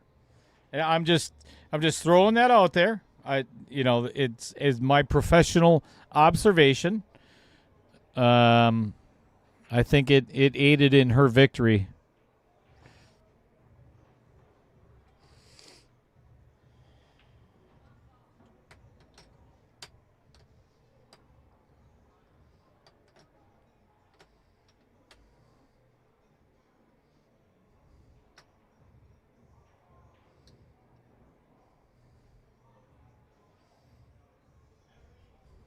Yeah, no doubt, Trevor.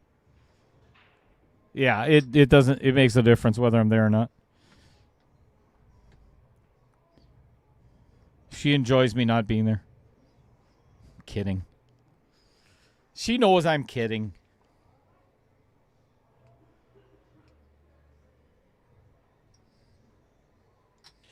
Well, the cool thing about my job is the fact that, and now that Sharp Cheddar, Mrs. Cheddar, is now retired,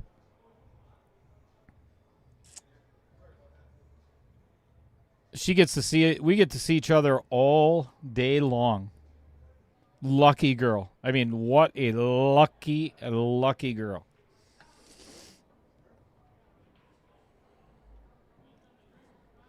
So we get to spend all kinds of time together. And then she can kick me out at night. Uh-oh. Ew. Oh, man.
say anything to Chris, but yeah. Give me the shaft. Before Yeah. I'll give it to you in a little bit. Yeah, that's fine. Whenever you take it, just go up to me and ask for it. What do you want on it? Soft. What do you normally play with?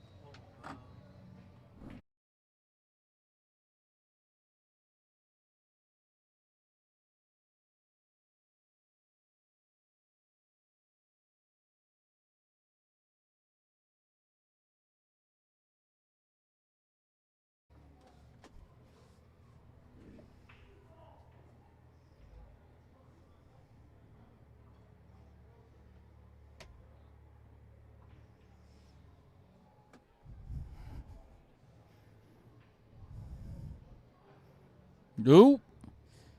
Julie trying to pocket that 1 ball to clear the pocket open for her 8 ball.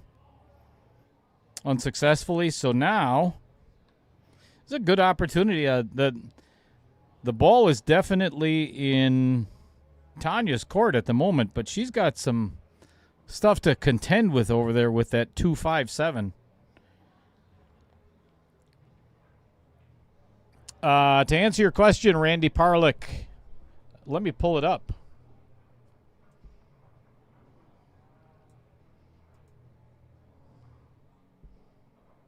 As soon as Tanya shoots the shot, and then I'll explain it. So, if you see right there in the middle left-ish, lower left, middle left, 1 game spot for every 50 points or more in Fargo, right? Tanya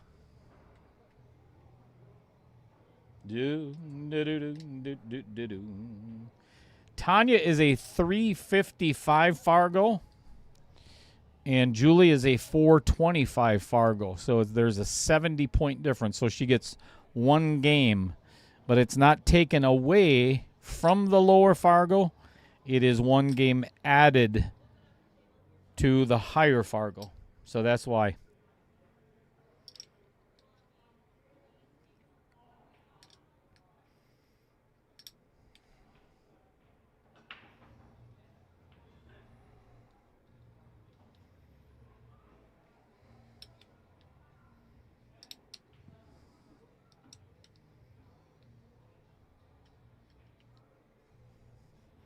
So at the very beginning of the stream, I also mentioned, too, that whoever wins the leg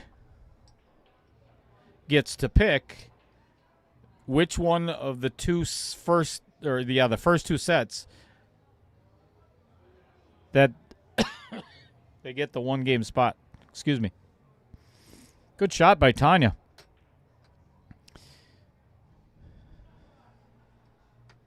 Pocketing the 5 in the corner.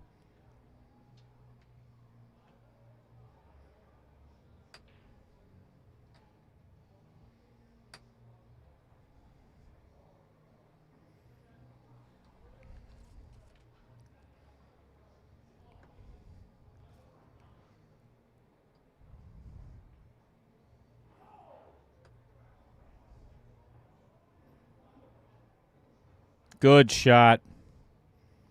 That was the right thing to do. That's a smart shot by Tanya.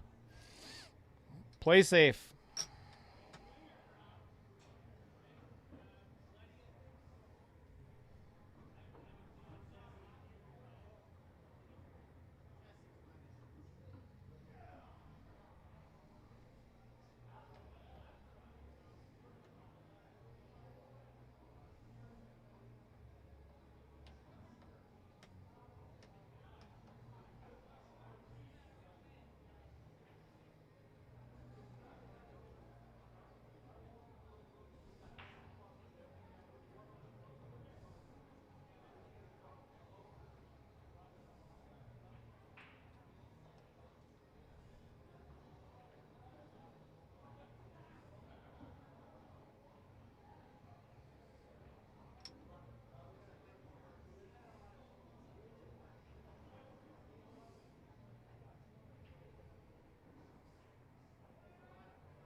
Interesting.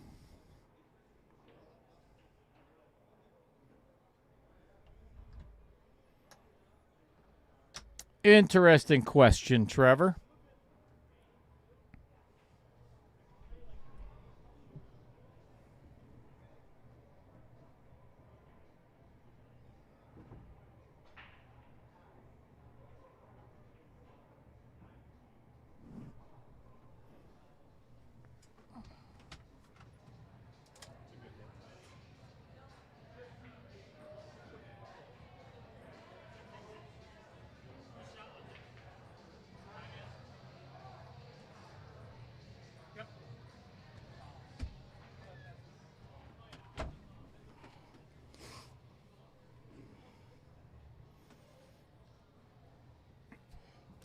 One game per set.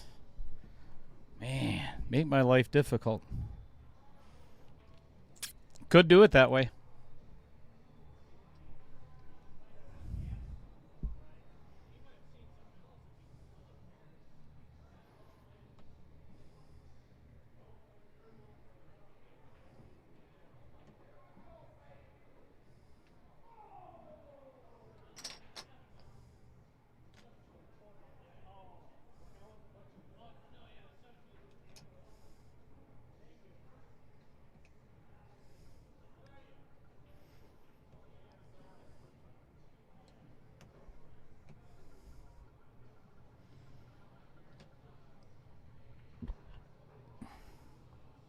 Oh, so close. Nice attempt by Julie. Unfortunately, it hits one of the outer points and just shoves it down table.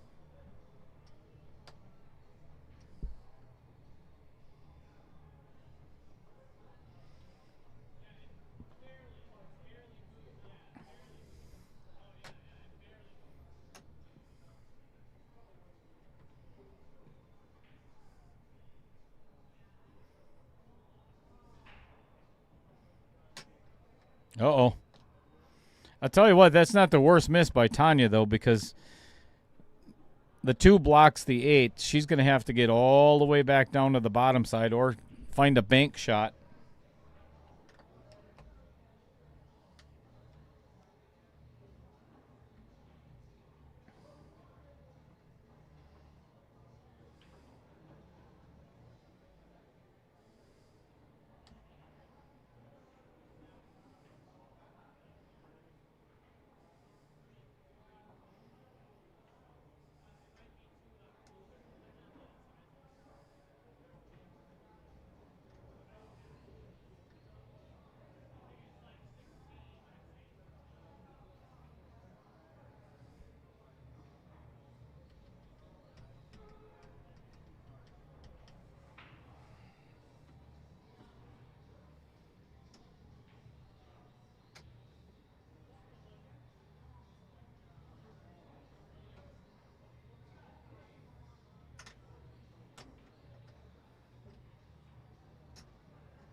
All right, golden opportunity for Tanya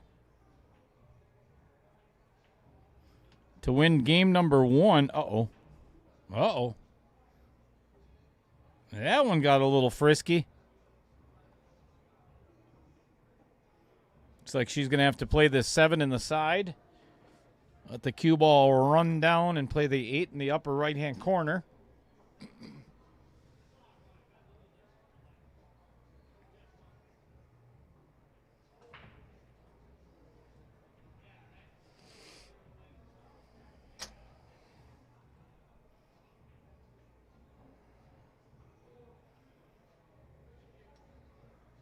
Actually, Randy, to answer your question, the rule in in this format or in this tournament is if it's a 2-game spot, 100-point difference, then there's a 1-game spot in 9-ball and a 1-game spot in 8-ball. If there's a 3-game spot, then it has to be taken in, obviously, it has to be divided up.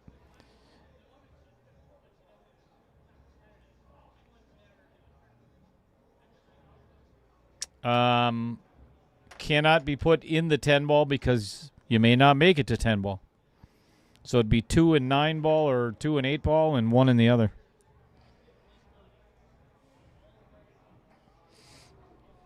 Yeah, that's kind of, that's where I was going to go with it, Adam. I just didn't really feel like explaining the whole thing on the air. All right, that's Julie taking down rack number 1.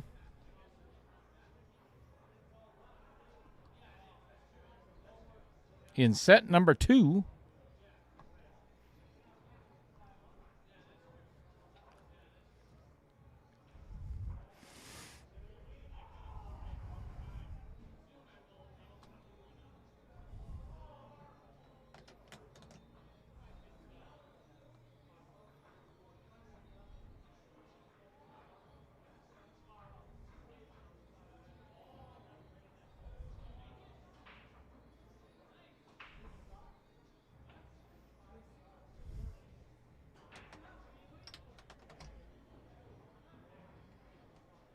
Mini Savage King.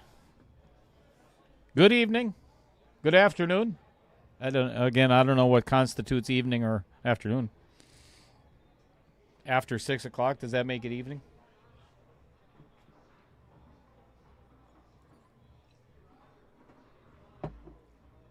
Oh man, I forgot to show. This is one of my favorite Christmas gifts. Nothing was made, so this is one of the Christmas gifts I received.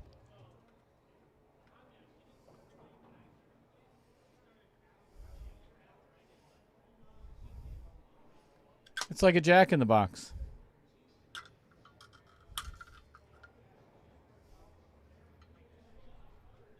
Oh, I just broke the little finger off. Damn it. Son of a...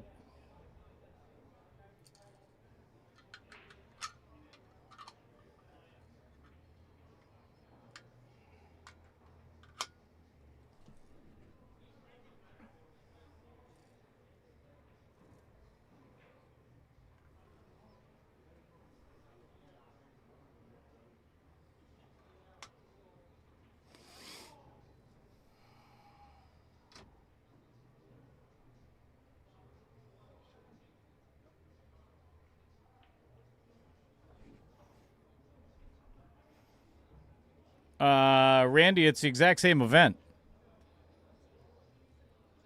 It's the same tournament, but it's a 575 and under versus a 425 and under, and it is one more game per set. So it's a longer, I guess, a little bit longer race, but the 50 game spot is exactly the same.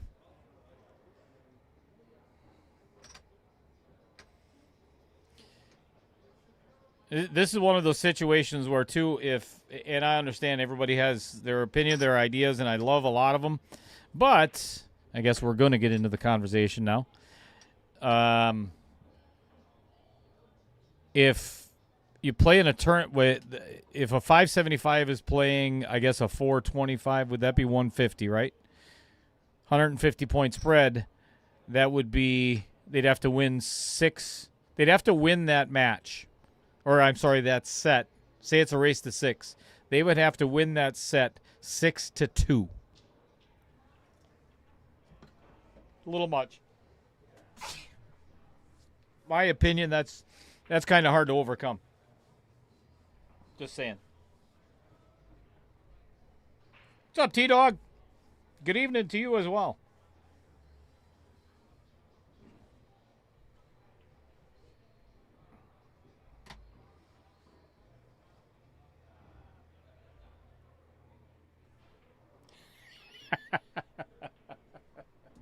hate you, Adam.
All right.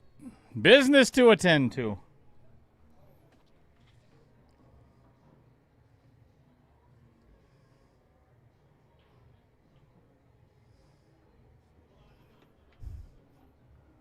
All right, let me get back to Adam G's comment. No, no, and no.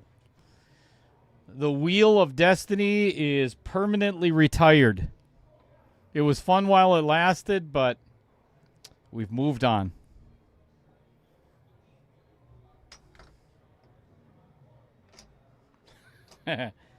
More chaos.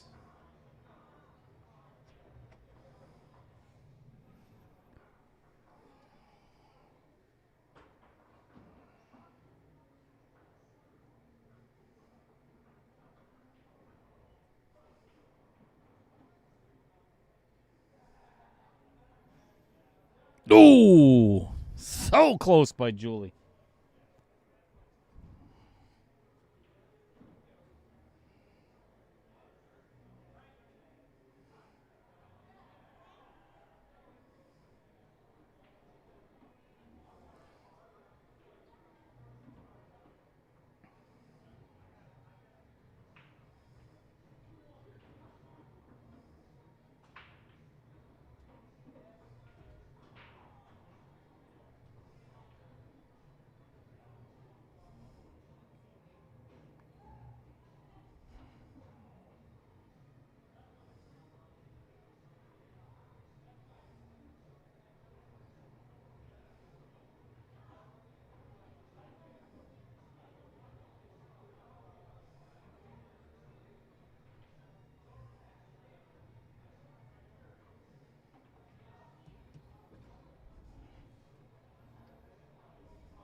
Well, Julie caught a sliver of the 8 ball, and then a sliver of the 3 ball, and then the entire left side pocket.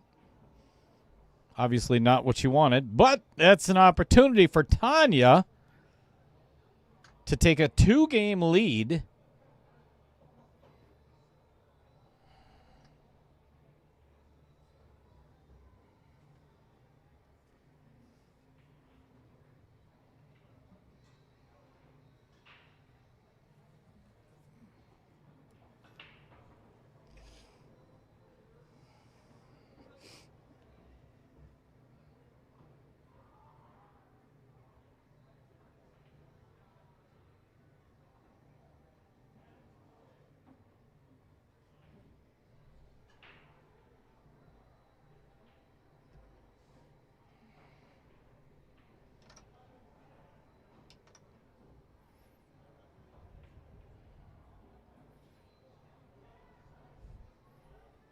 Tanya missing the bank shot, leaving a good opportunity for Julie to make this 8 ball in the side. Well, you know, all right, we're going to go back to the overhead view. Never mind.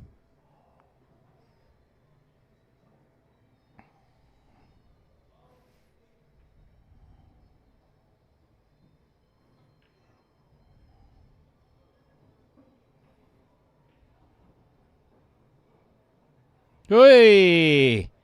Dead center. Nicely done. Julie taking game number 2 in set number 2 of rack number 2.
Dusty Tables joining us this Friday evening.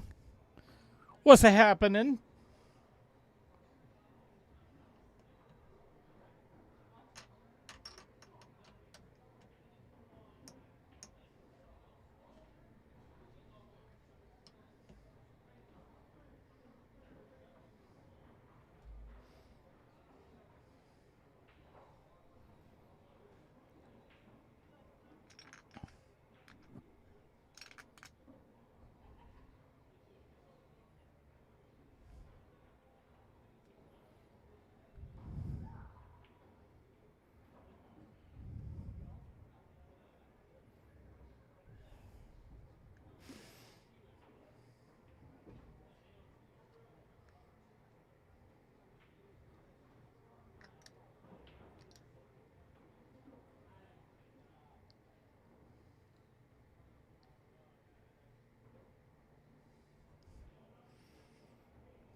Not sure if that was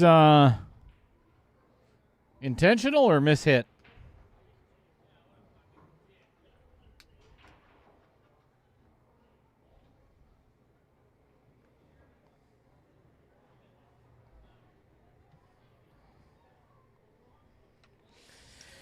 Dusty Tables sipping a few. Have one for me.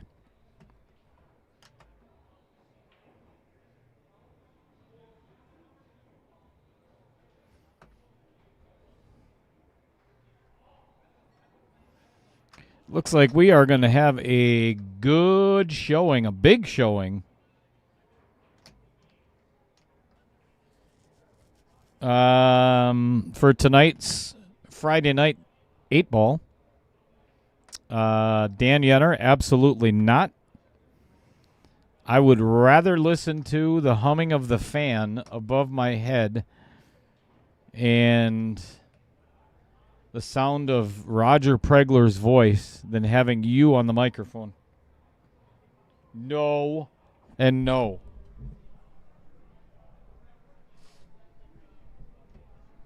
By show of hands, how many people want to see Dan Yenner in the booth?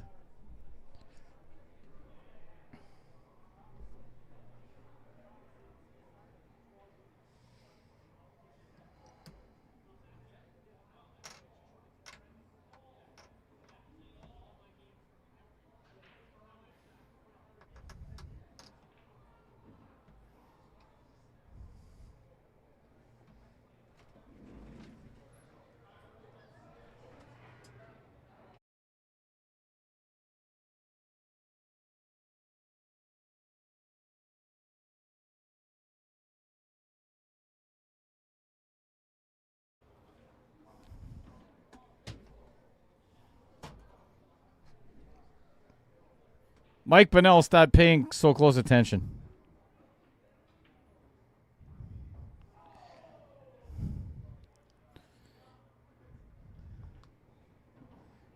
Because I think you're correct.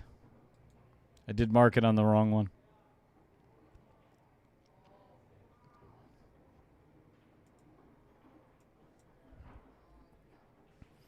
It is 2-0, Julie.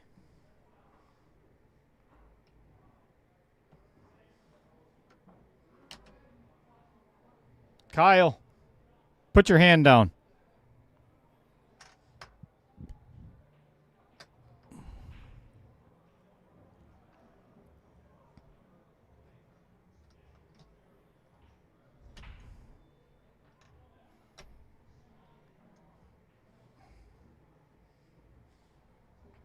Yeah, oopsies. Oopsies is correct.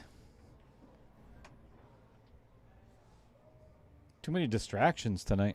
I got a lot going on here in the booth. Well, that's the excuse I'm going to go with anyway.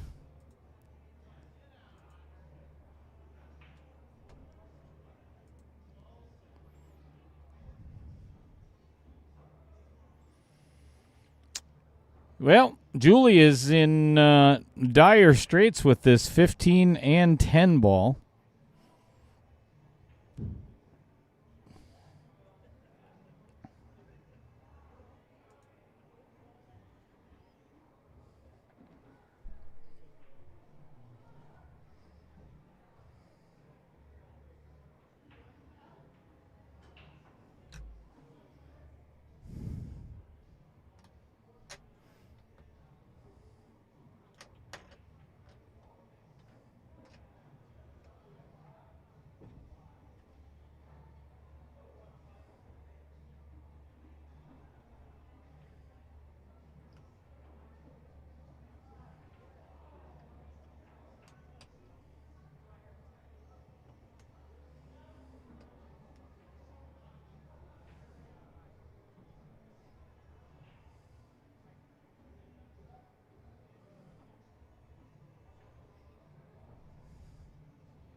Mike Bonnell. Sorry. Working on a little something here.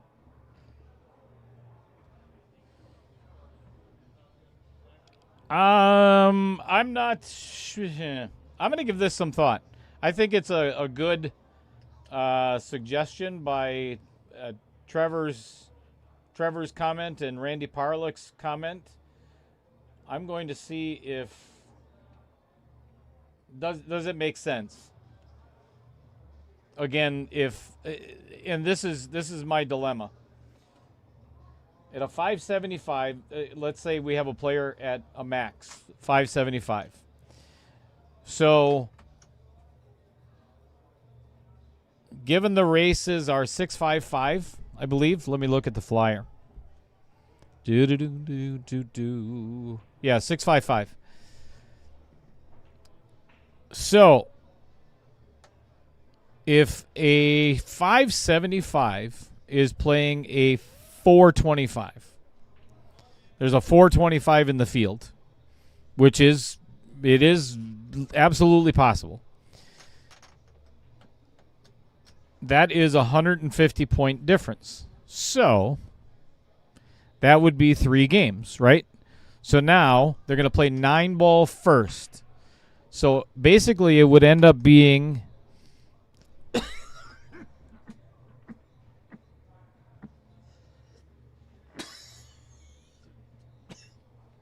excuse me.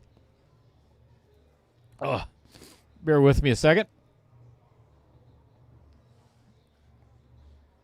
It would end up being a 3-game. So the lower Fargo would still have to win 6, and the higher Fargo would have to then win 9.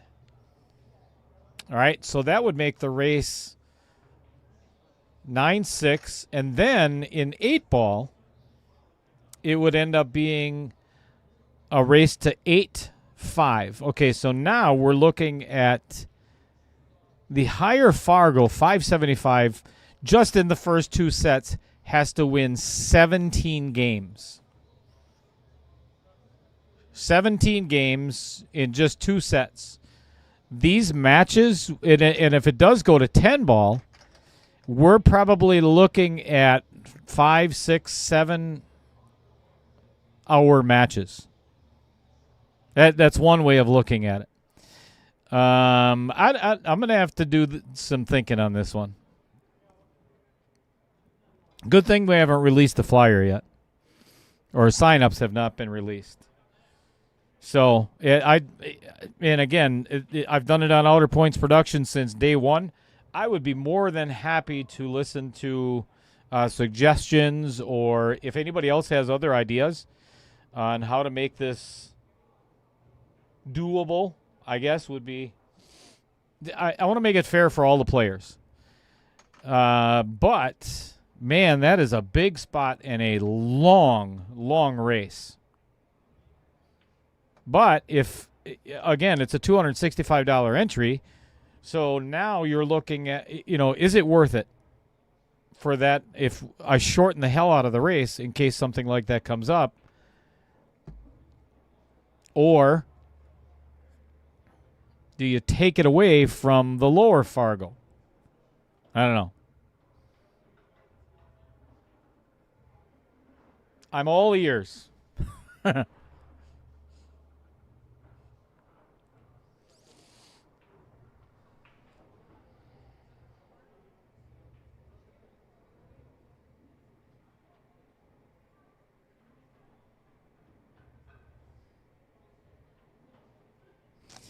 All right, let's put everything aside just for a second. I want everybody to look at the comment section, because these are one of the things that's most important. I don't care what's going on in pool or whatever. You want to talk about a good start to a new year? Look at Andy Coons' comment. His grandson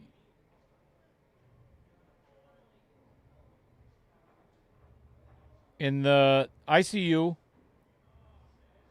St. Mary's, his daughter was able to stay at the Ronald McDonald House rooms at St. Mary's.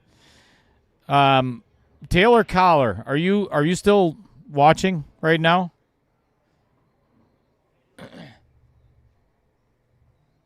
I'll tell you what, that is. These are the stories that, if you ever wonder why we do, myself, Corey Peterson, Taylor Collar, Fred Renner, everybody that's involved. I'm sorry, April Rupiper, Kirstan,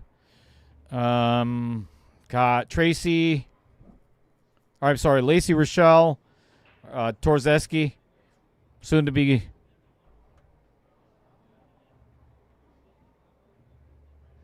Sorry, squirrel.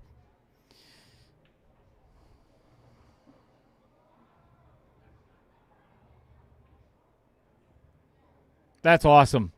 That is freaking fantastic, Andy. Send them our congratulations. And if you have... Andy, do you have any pictures of your grandson? And if you don't mind me putting a picture on there on the live stream, I think that would be fabulous.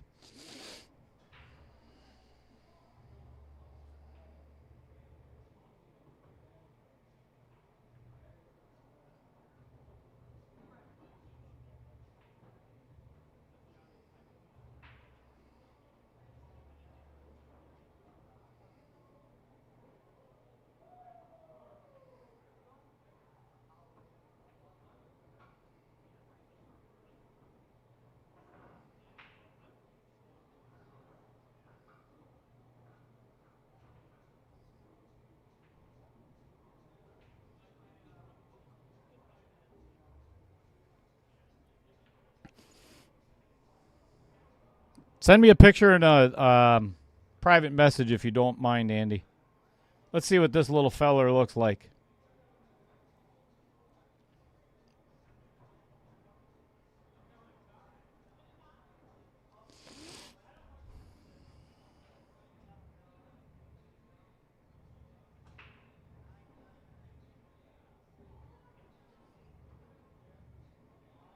All right, so a couple of suggestions. We'll wait and see what Bobby Joe says. That's Andy's wife. Cap it a max 2-game spot and make the max races 6-4, 5-3. Short. I like that, Adam. Randy says shorten the lower Fargo by 1 game. I just don't want to make this incredibly confusing, because that happens way too often on this stream already. Most of it my own doing. Randy says shorten the lower Fargo by 1 game.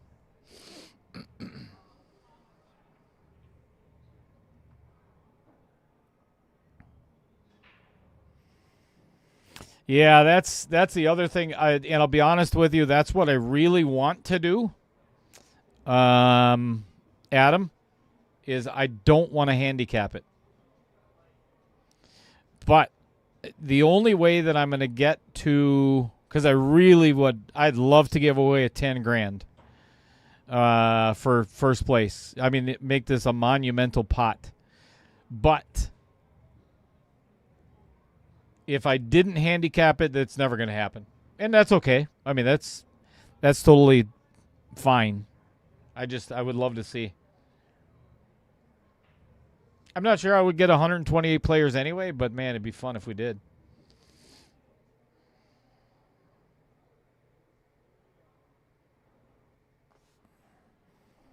I personally I'd prefer not to handicap any of the tournaments. I mean, they are already capped, Fargo capped.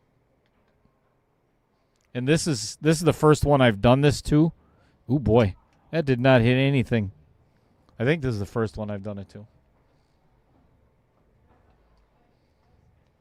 I'm sorry. It's also that way in Scotch couples, but that's a straight race to 8-ball anyway, so that's a little different.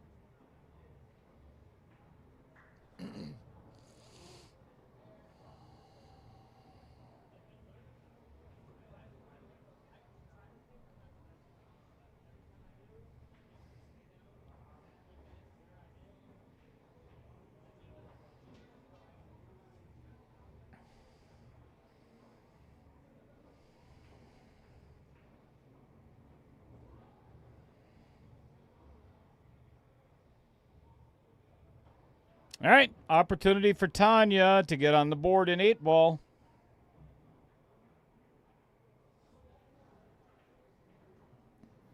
She's got a shot on the 6, but it might be a little difficult to hold for the 4 and then get down for the 8. So this is advantage Julie. And that's what I was talking about.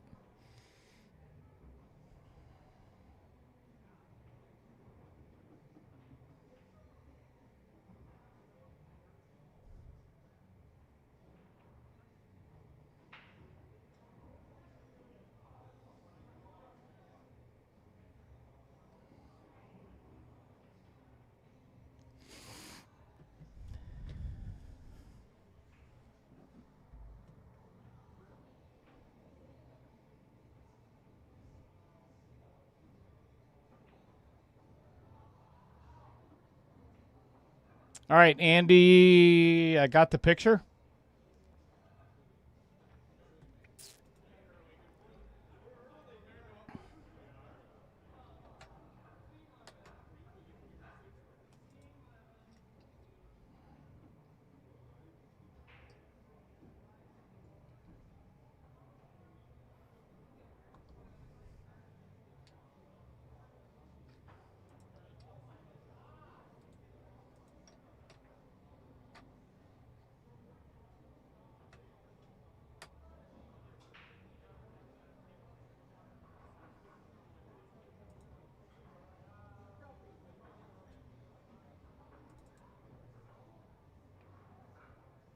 Uh-oh. Oh, my. And she got away with that miss, too. She left Tanya with nothing.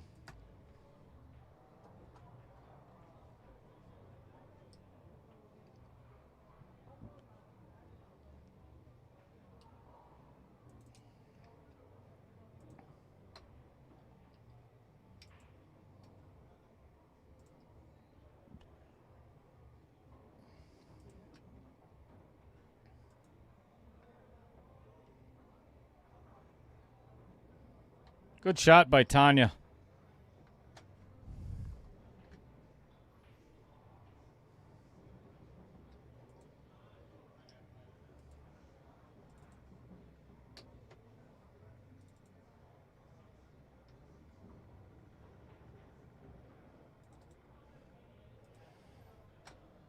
All right, Andy Coons. Coming right up, right after this game, which might be like another hour.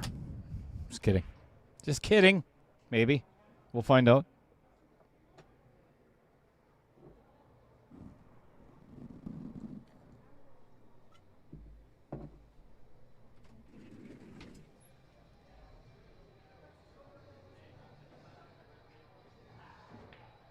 Still want to see if Dan Yunner's here.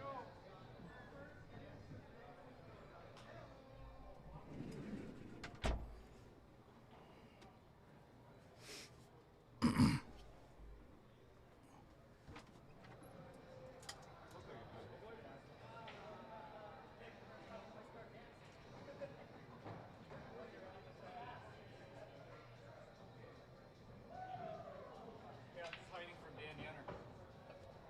Bobby Joe. Don't let him in here. He's not coming. He is coming. She's not. I agree. She's in the chat. Yeah. Bobby Joe is. Bobby Joe, Julie, Monica, and then Dawn Lowe. Anyway, they all shot on a team. They won a bunch of first. Oh, no kidding. 3-0. All right, 3-0 in favor of Julie.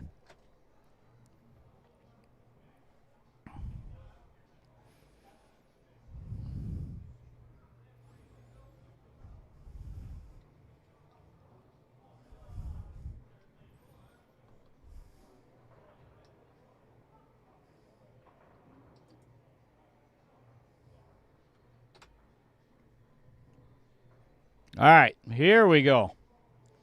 Check this little fella out. His name is Malcolm, as you can see in the chat from Andy.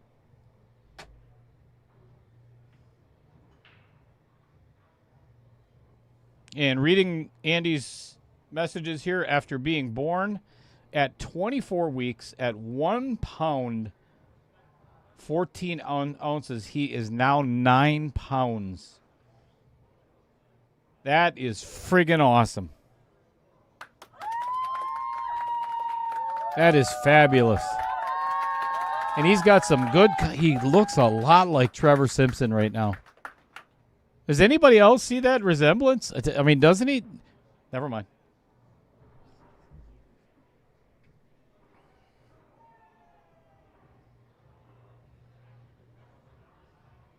Well, everybody here at Outer Points Productions, Andy, is wishing Malcolm the very best year of his life.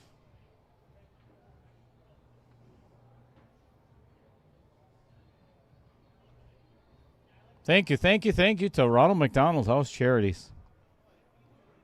And this is one of the things that I do not enjoy doing. It hurts not only my pride and ego and everything else, but I got to thank Taylor Collar for introducing me to Ronald McDonald House Charities 4 years ago, 5 years. I forget how many years it's been. But together with one hell of a team, I think we've raised over $30,000 or is it $40,000? $35,000, something like that. If that's what it's going for, man, I love to see that money. Pretty awesome.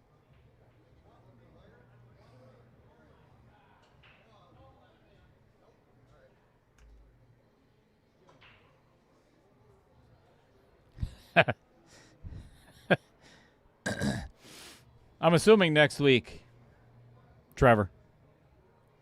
I think let's go back to that just for a sec. I think I seen a little bit of a beard there. Oh, no, that's a shadow. He's got your hair, though, Trevor. That's it, and cheeks. I think he's got your hair and cheeks. Looks a little like Andy.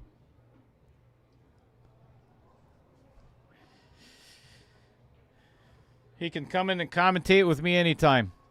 Be a lot better than Chris Green.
Chad Johnson, good evening. How goes it?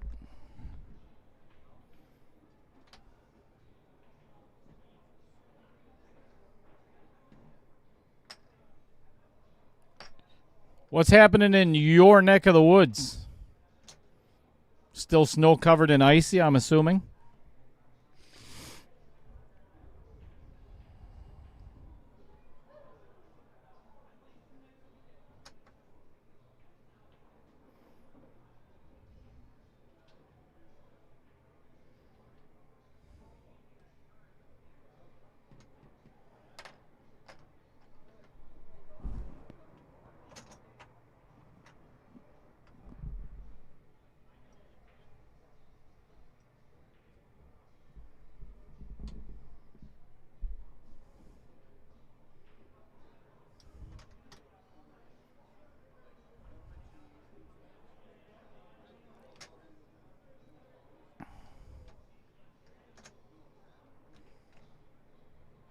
Peyton Foltz, good evening to you as well.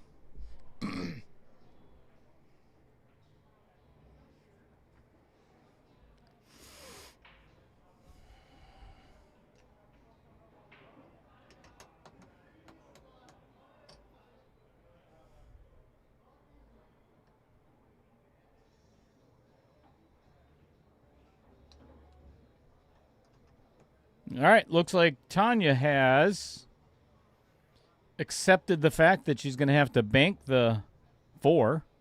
I mean, she could try to cut the 5 ball. Oh, she's going to call a safe instead. I think I'd go for it at this point. I think I would bank that 4 ball.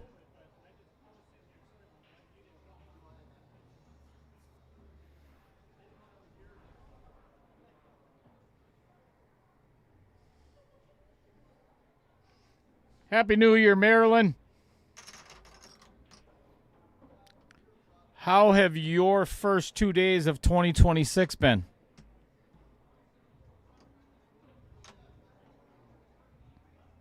Has it been a good year so far for everyone?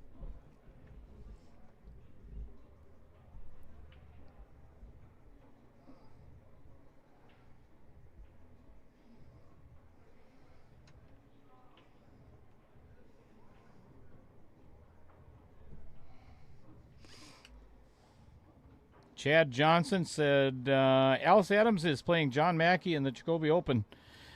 Is that Chad? Is TV Mike doing that? I know he's been with Brandon and Dave Jacoby for a long time. Is that a streamed match by chance? So I may turn it on. Marilyn, what's made it so busy?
Excellent.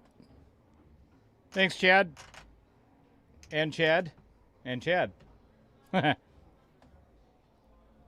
have to turn that on.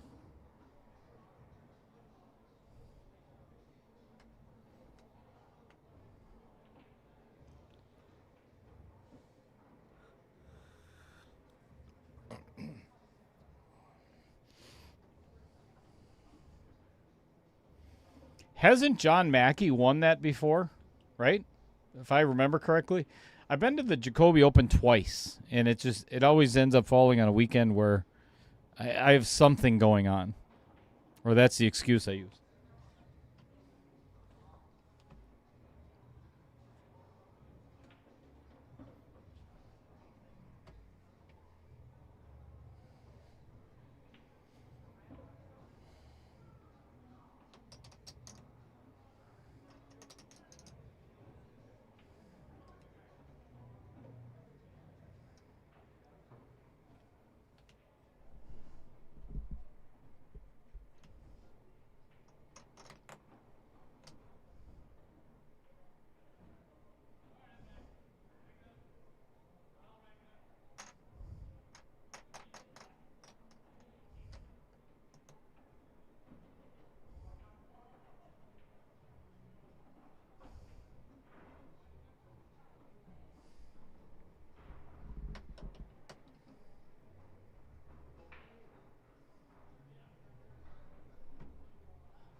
Yep, Tanya making the 4 ball.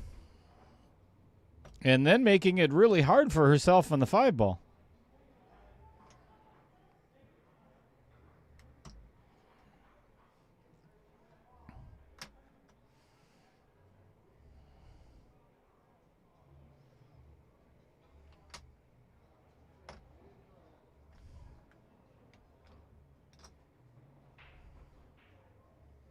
Ooh, and she drains it.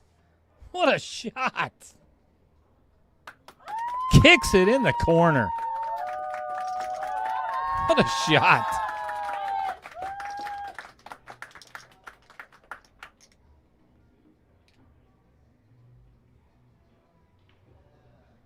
Fantastic. But now's the one that matters. You can kick those all day long. If you can't make the ball that wins you the... Oh, perfect. Couldn't have hit it any better. That's another round of applause. 3-1. Favor of Julie.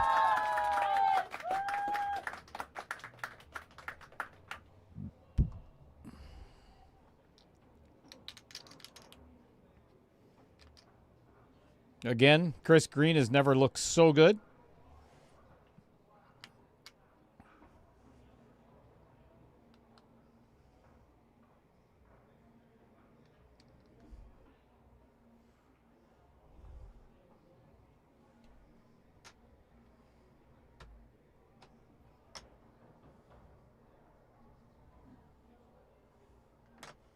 Can't call it a comeback.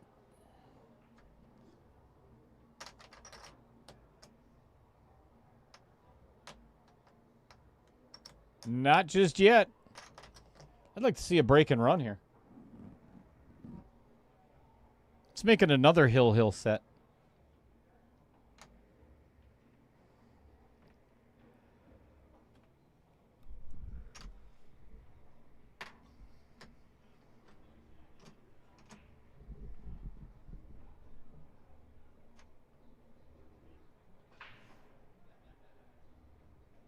All right, we got a ball down. Looks like a solid.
Oh, that was a heck of a try by Tanya.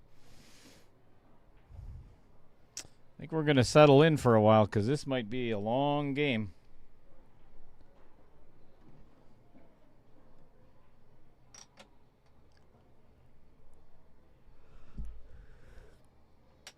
That is quite the mess in the middle of the table, or the break end of the table.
it'll learn how to make you chew with less teeth.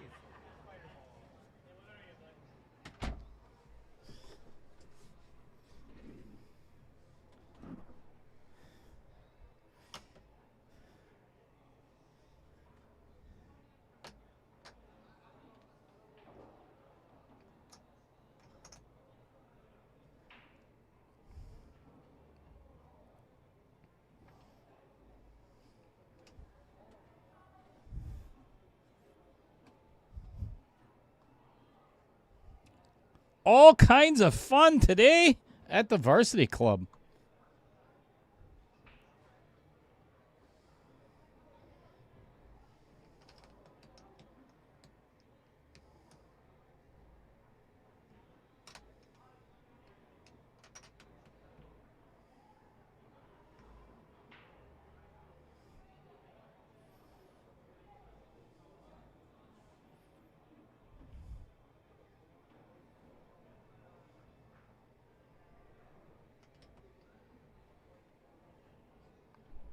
Josh Duckrooter.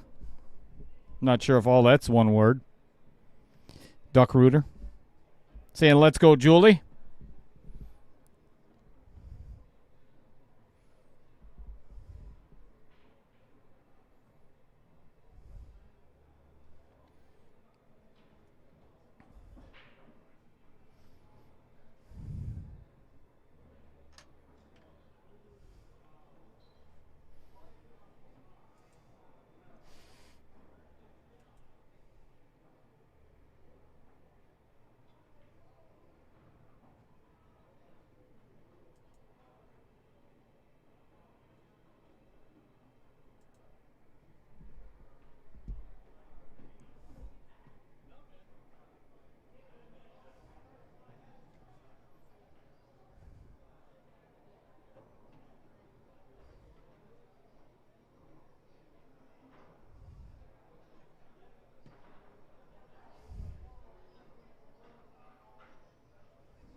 Dan Yenner? Absolutely not.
Dan Yenner, I have more than enough the way that it is. So, nope. All good.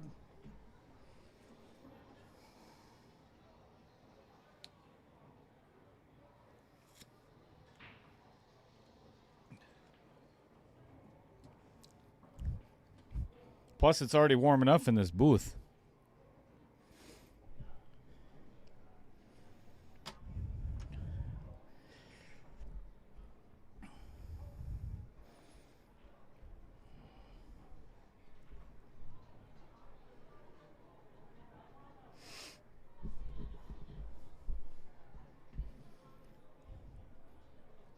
Okay, opportunity for Tanya to win another game. If she does not clear this rack, and you got to play this combo. Yeah, I don't like this already. It looks like she's just playing the 3, and yeah, that's no good.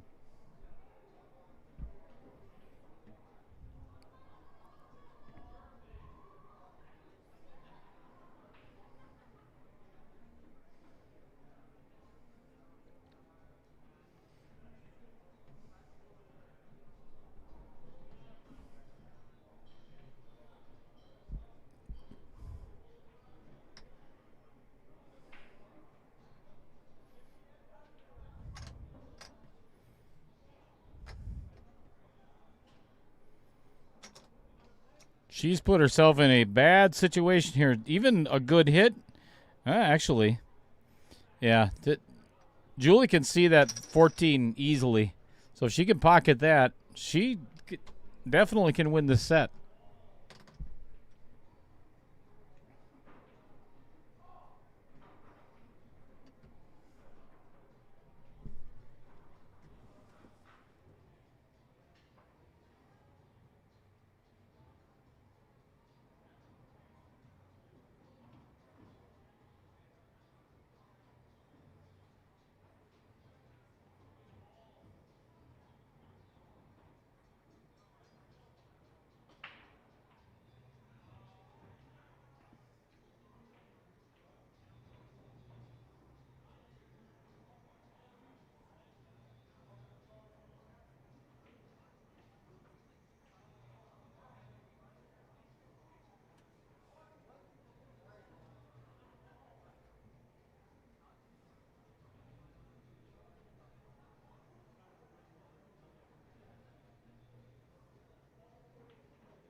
All right, folks. I am sorry. Doing a little. Actually, I shouldn't apologize because you're probably enjoying the silence that you're not normally accustomed to. I'm doing a bunch of other things amongst trying to feel better. Feel like crap. But that is going to wrap up the 8-ball portion of tonight's match. So we are going to play some 10-ball. Why not? That is also going to be a race to 4.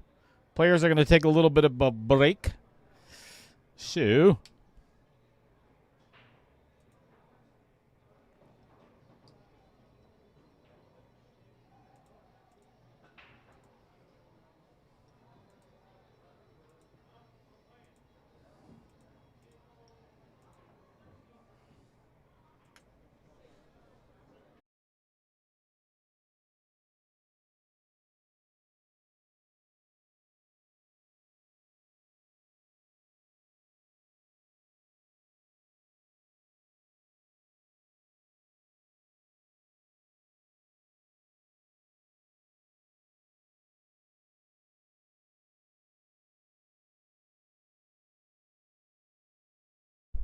hello in Iran. Brian Hearn.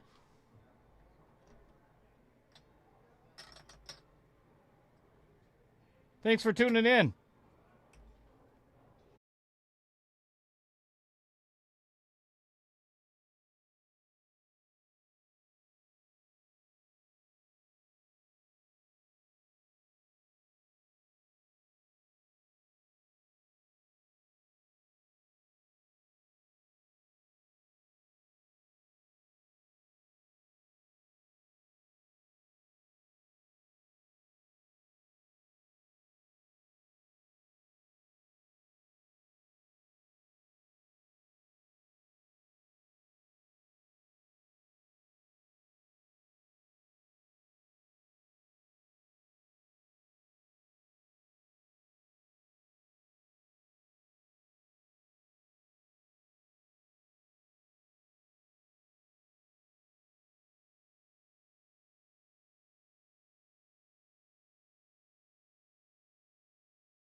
Alrighty, folks, we are back for some more pool action.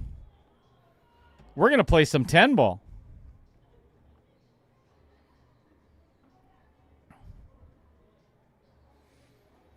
This is a straight.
Great shot on the 2 ball. Not a whole lot to look at on the 3, though.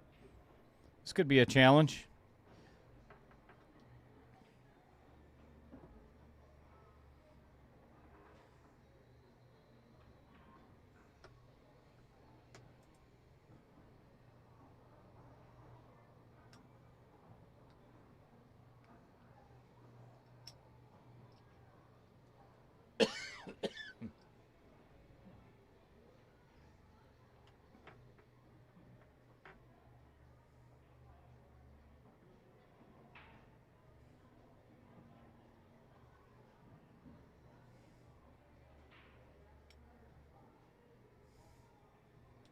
Ooh, close. Uh-oh. Oh, boy. Well, you got the cue ball to stay on the table at least.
I am pretty sure that hit the 6 ball first.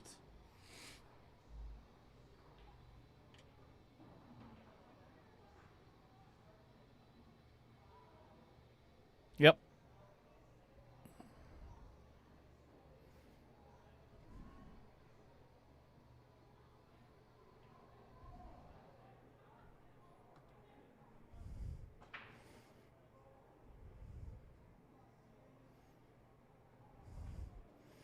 I don't know if she realizes, but this is not going to be a win.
I can hear you when you say that. Oh, I'm the police, Brookie. Could you do me a favor? What's that? Could you wish Bruce Eamonson a happy 40th birthday from his friends and family? Are you talking about here? As in, this is not a DJ booth. Oh, okay. I'm live streaming a match here. You got to ask him up at the bar. I'm so sorry. No problem. Okay.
You heard that, huh, Pete? I'll tell you, I get all kinds of requests here. That's funny.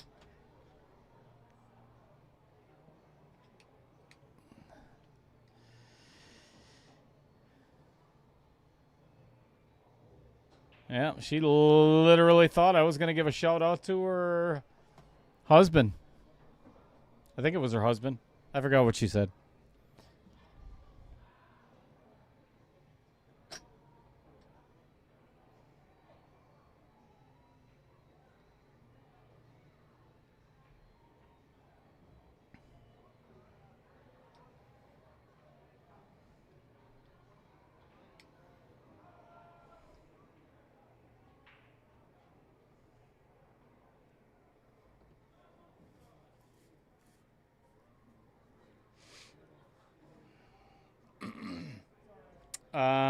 Mike Bonnell? No, absolutely not.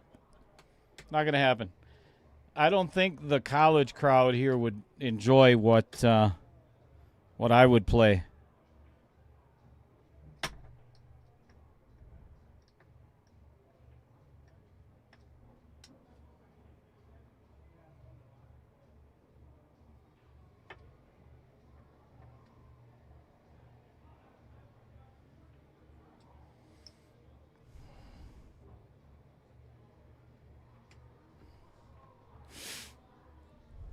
Tanya's left herself in a nasty position on this 10 ball. Oh, don't want to scratch. And she scratched. Sorry, you couldn't see that. Bad camera work there. Went for the bank. Missed it. Scratched in the corner. And is giving Julie ball in hand on the 10 ball. That is not going to end well for Tanya.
Holy smokes.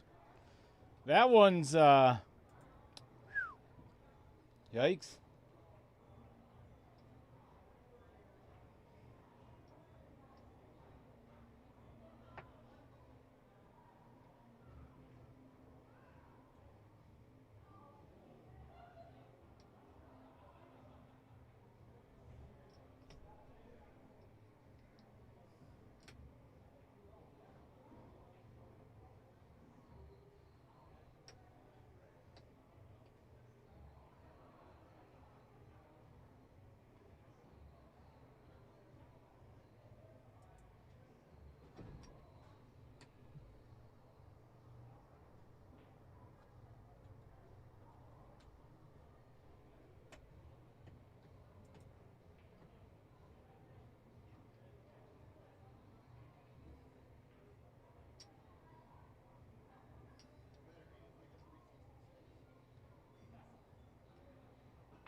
Wow.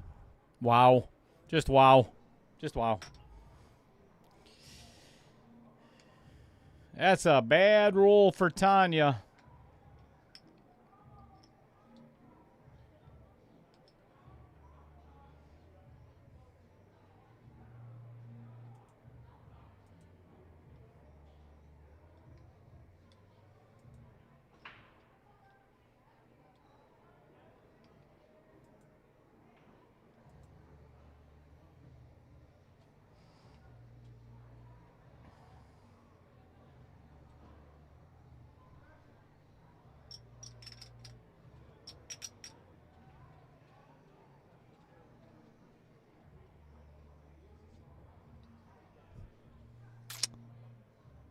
That's no good.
Is there anybody out there?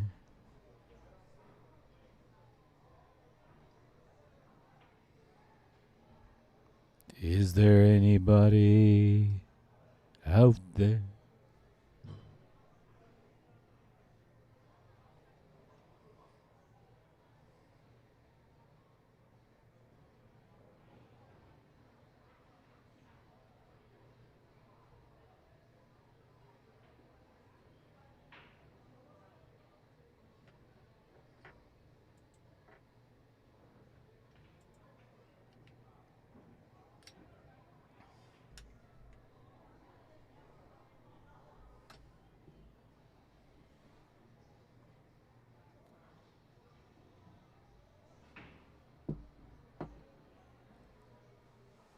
Hi, Laura Van Cooey.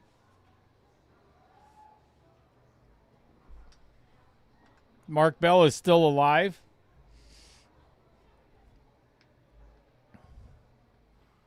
Thank goodness.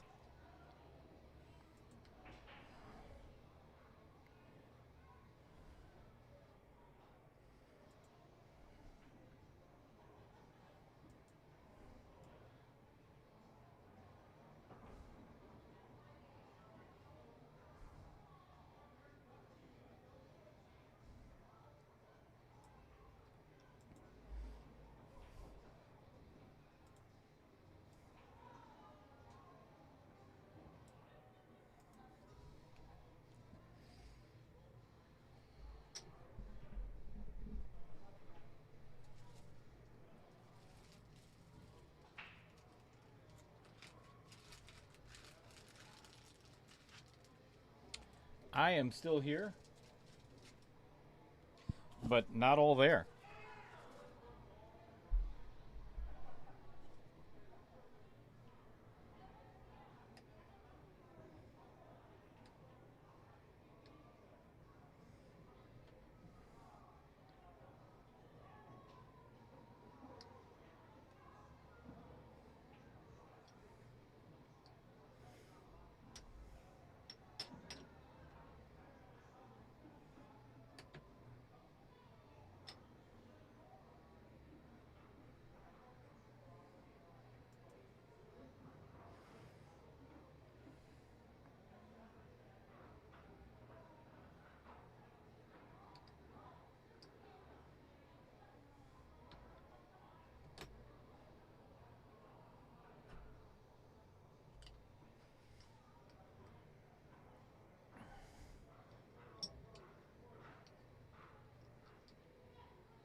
Yes, Josh. I will do karaoke tonight, if necessary.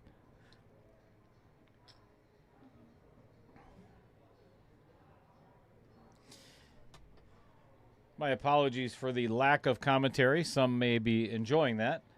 But I am getting myself prepared for a long day tomorrow. Actually, both days, Saturday and Sunday, but we have a breaking point qualifier tomorrow. I am already doing the players chart, digital pool, getting all of that prepared, printing out some sheets.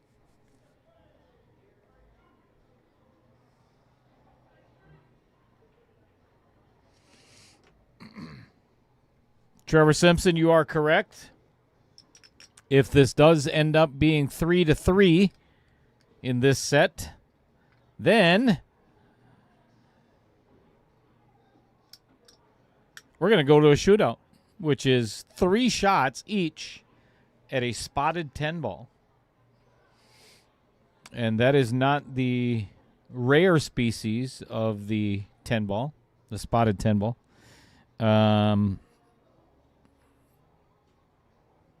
It's a 10, never mind.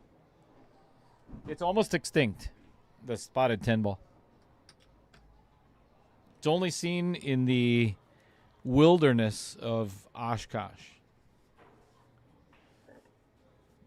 and some parts of Texas.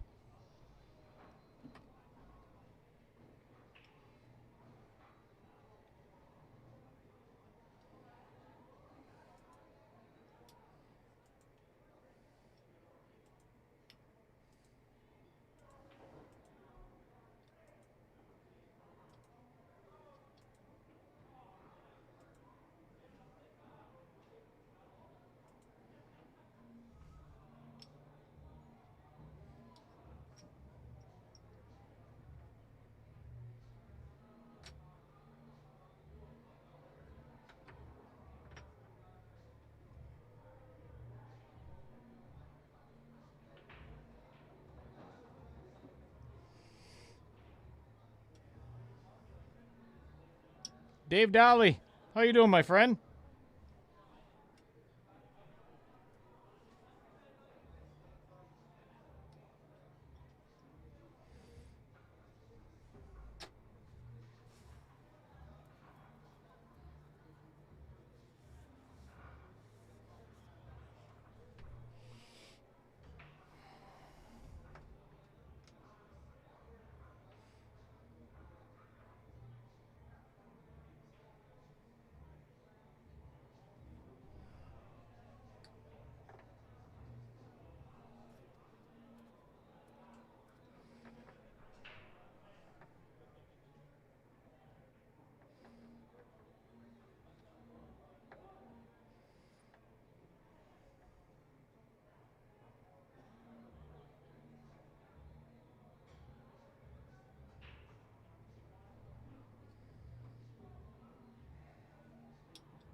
Just for that, Roger. Now I'm going to start. Never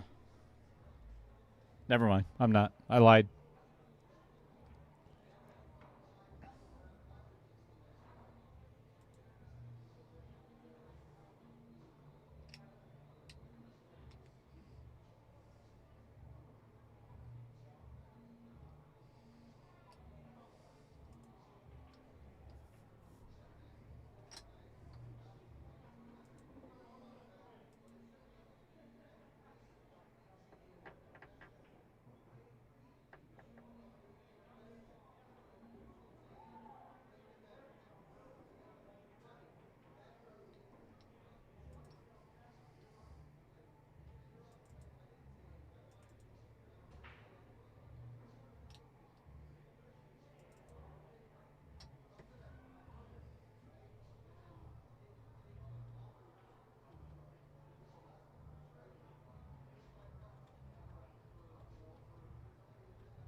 Well, that was a big opportunity, as you well know, for Tanya to get within a game, and she has given it back to Julie. That is not going to help with this set or her confidence.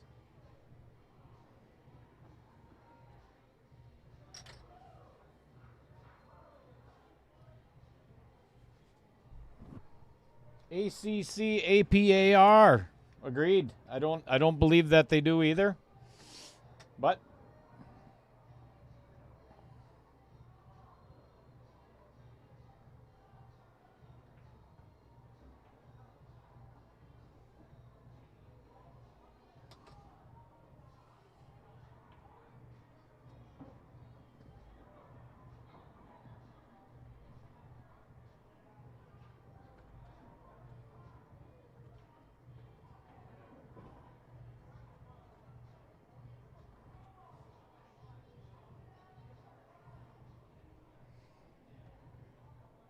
all right, this 10 ball to get on the hill. And she makes it.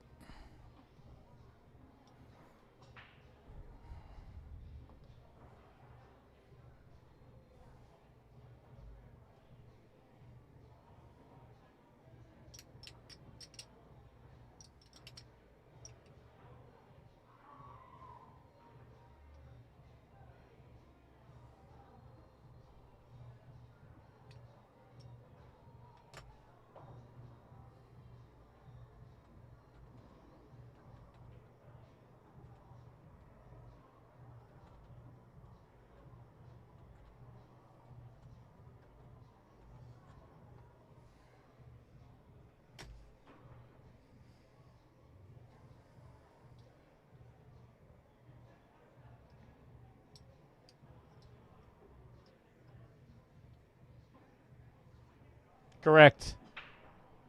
Correct, Pete Beshta. All right, Julie is going to go to the potty.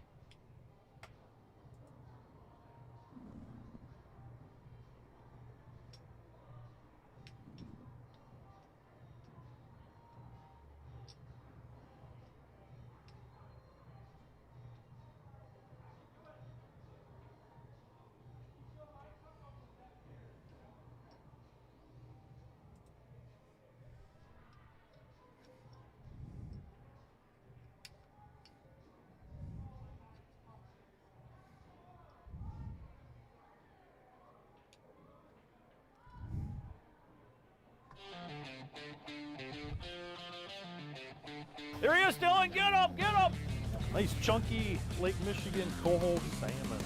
Nice job. Nice job. Wow. Another one for the grill. Nice fish, buddy. There There he is, we another go. one banging. Nope, you're up. Inside board, inside board. Today at Midwest Outdoors, folks, we are out on Lake Michigan out of Port of Sheboygan, fishing with Dumper Dan. Dump's hooked up, and the morning fun has begun.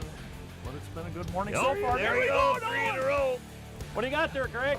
The daily triple. This one's flying. Daily triple. Yeah. Oh, wow. Who's next? There we go. Wow, is this fun, folks. Coho salmon hooked up here, 3 on at one time. Right offshore, Port of Sheboygan, 30 feet of water, just action-packed. This one's getting close. I'm coming. Come here. Take one step back for me. Okay. Passing up Pass the the boat. boot. No. Yep. Come on, we got that one. Yeah. Woo. That one's out. Here we go. Nice job. Wow. That's the kind of action you can get right there, though, boy. One pass, what did we put?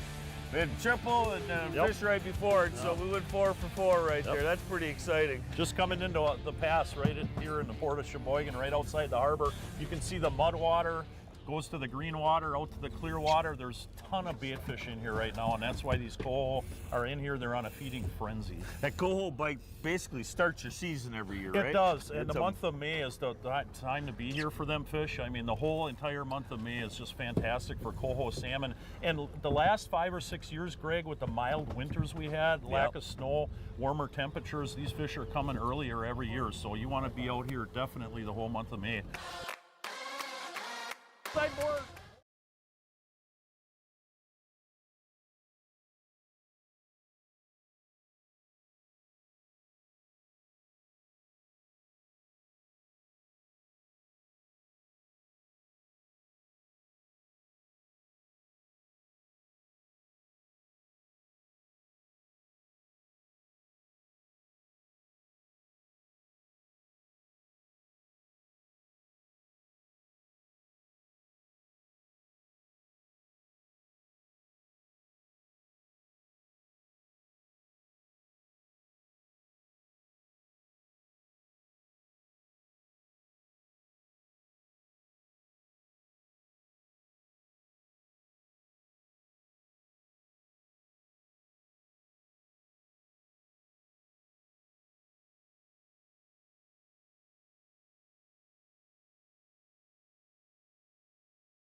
Well, if Tanya's ever had a better opportunity.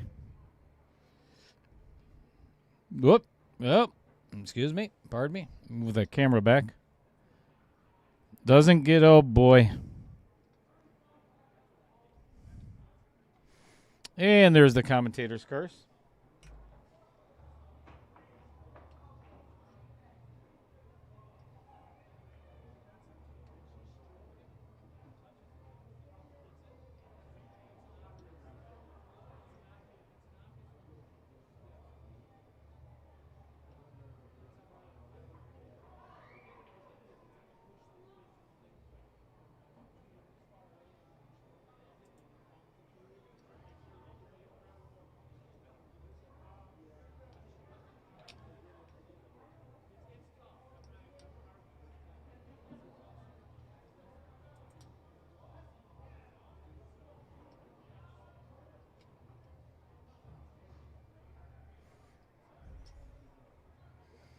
All right, this 10 ball to end tonight's match.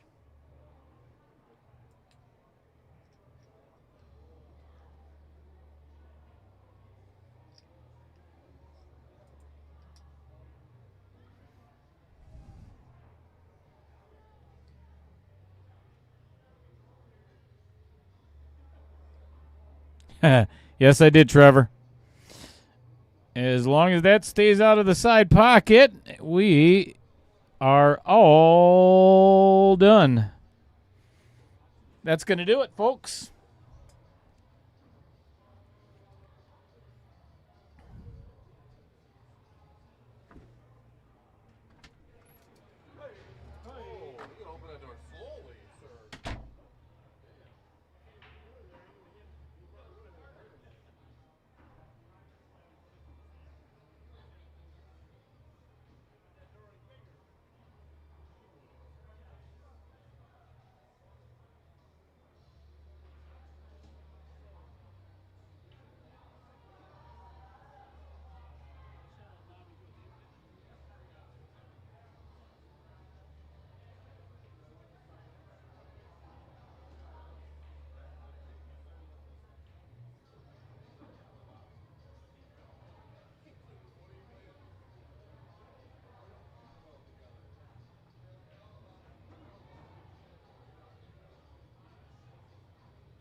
George, Bobby Joe? Yeah.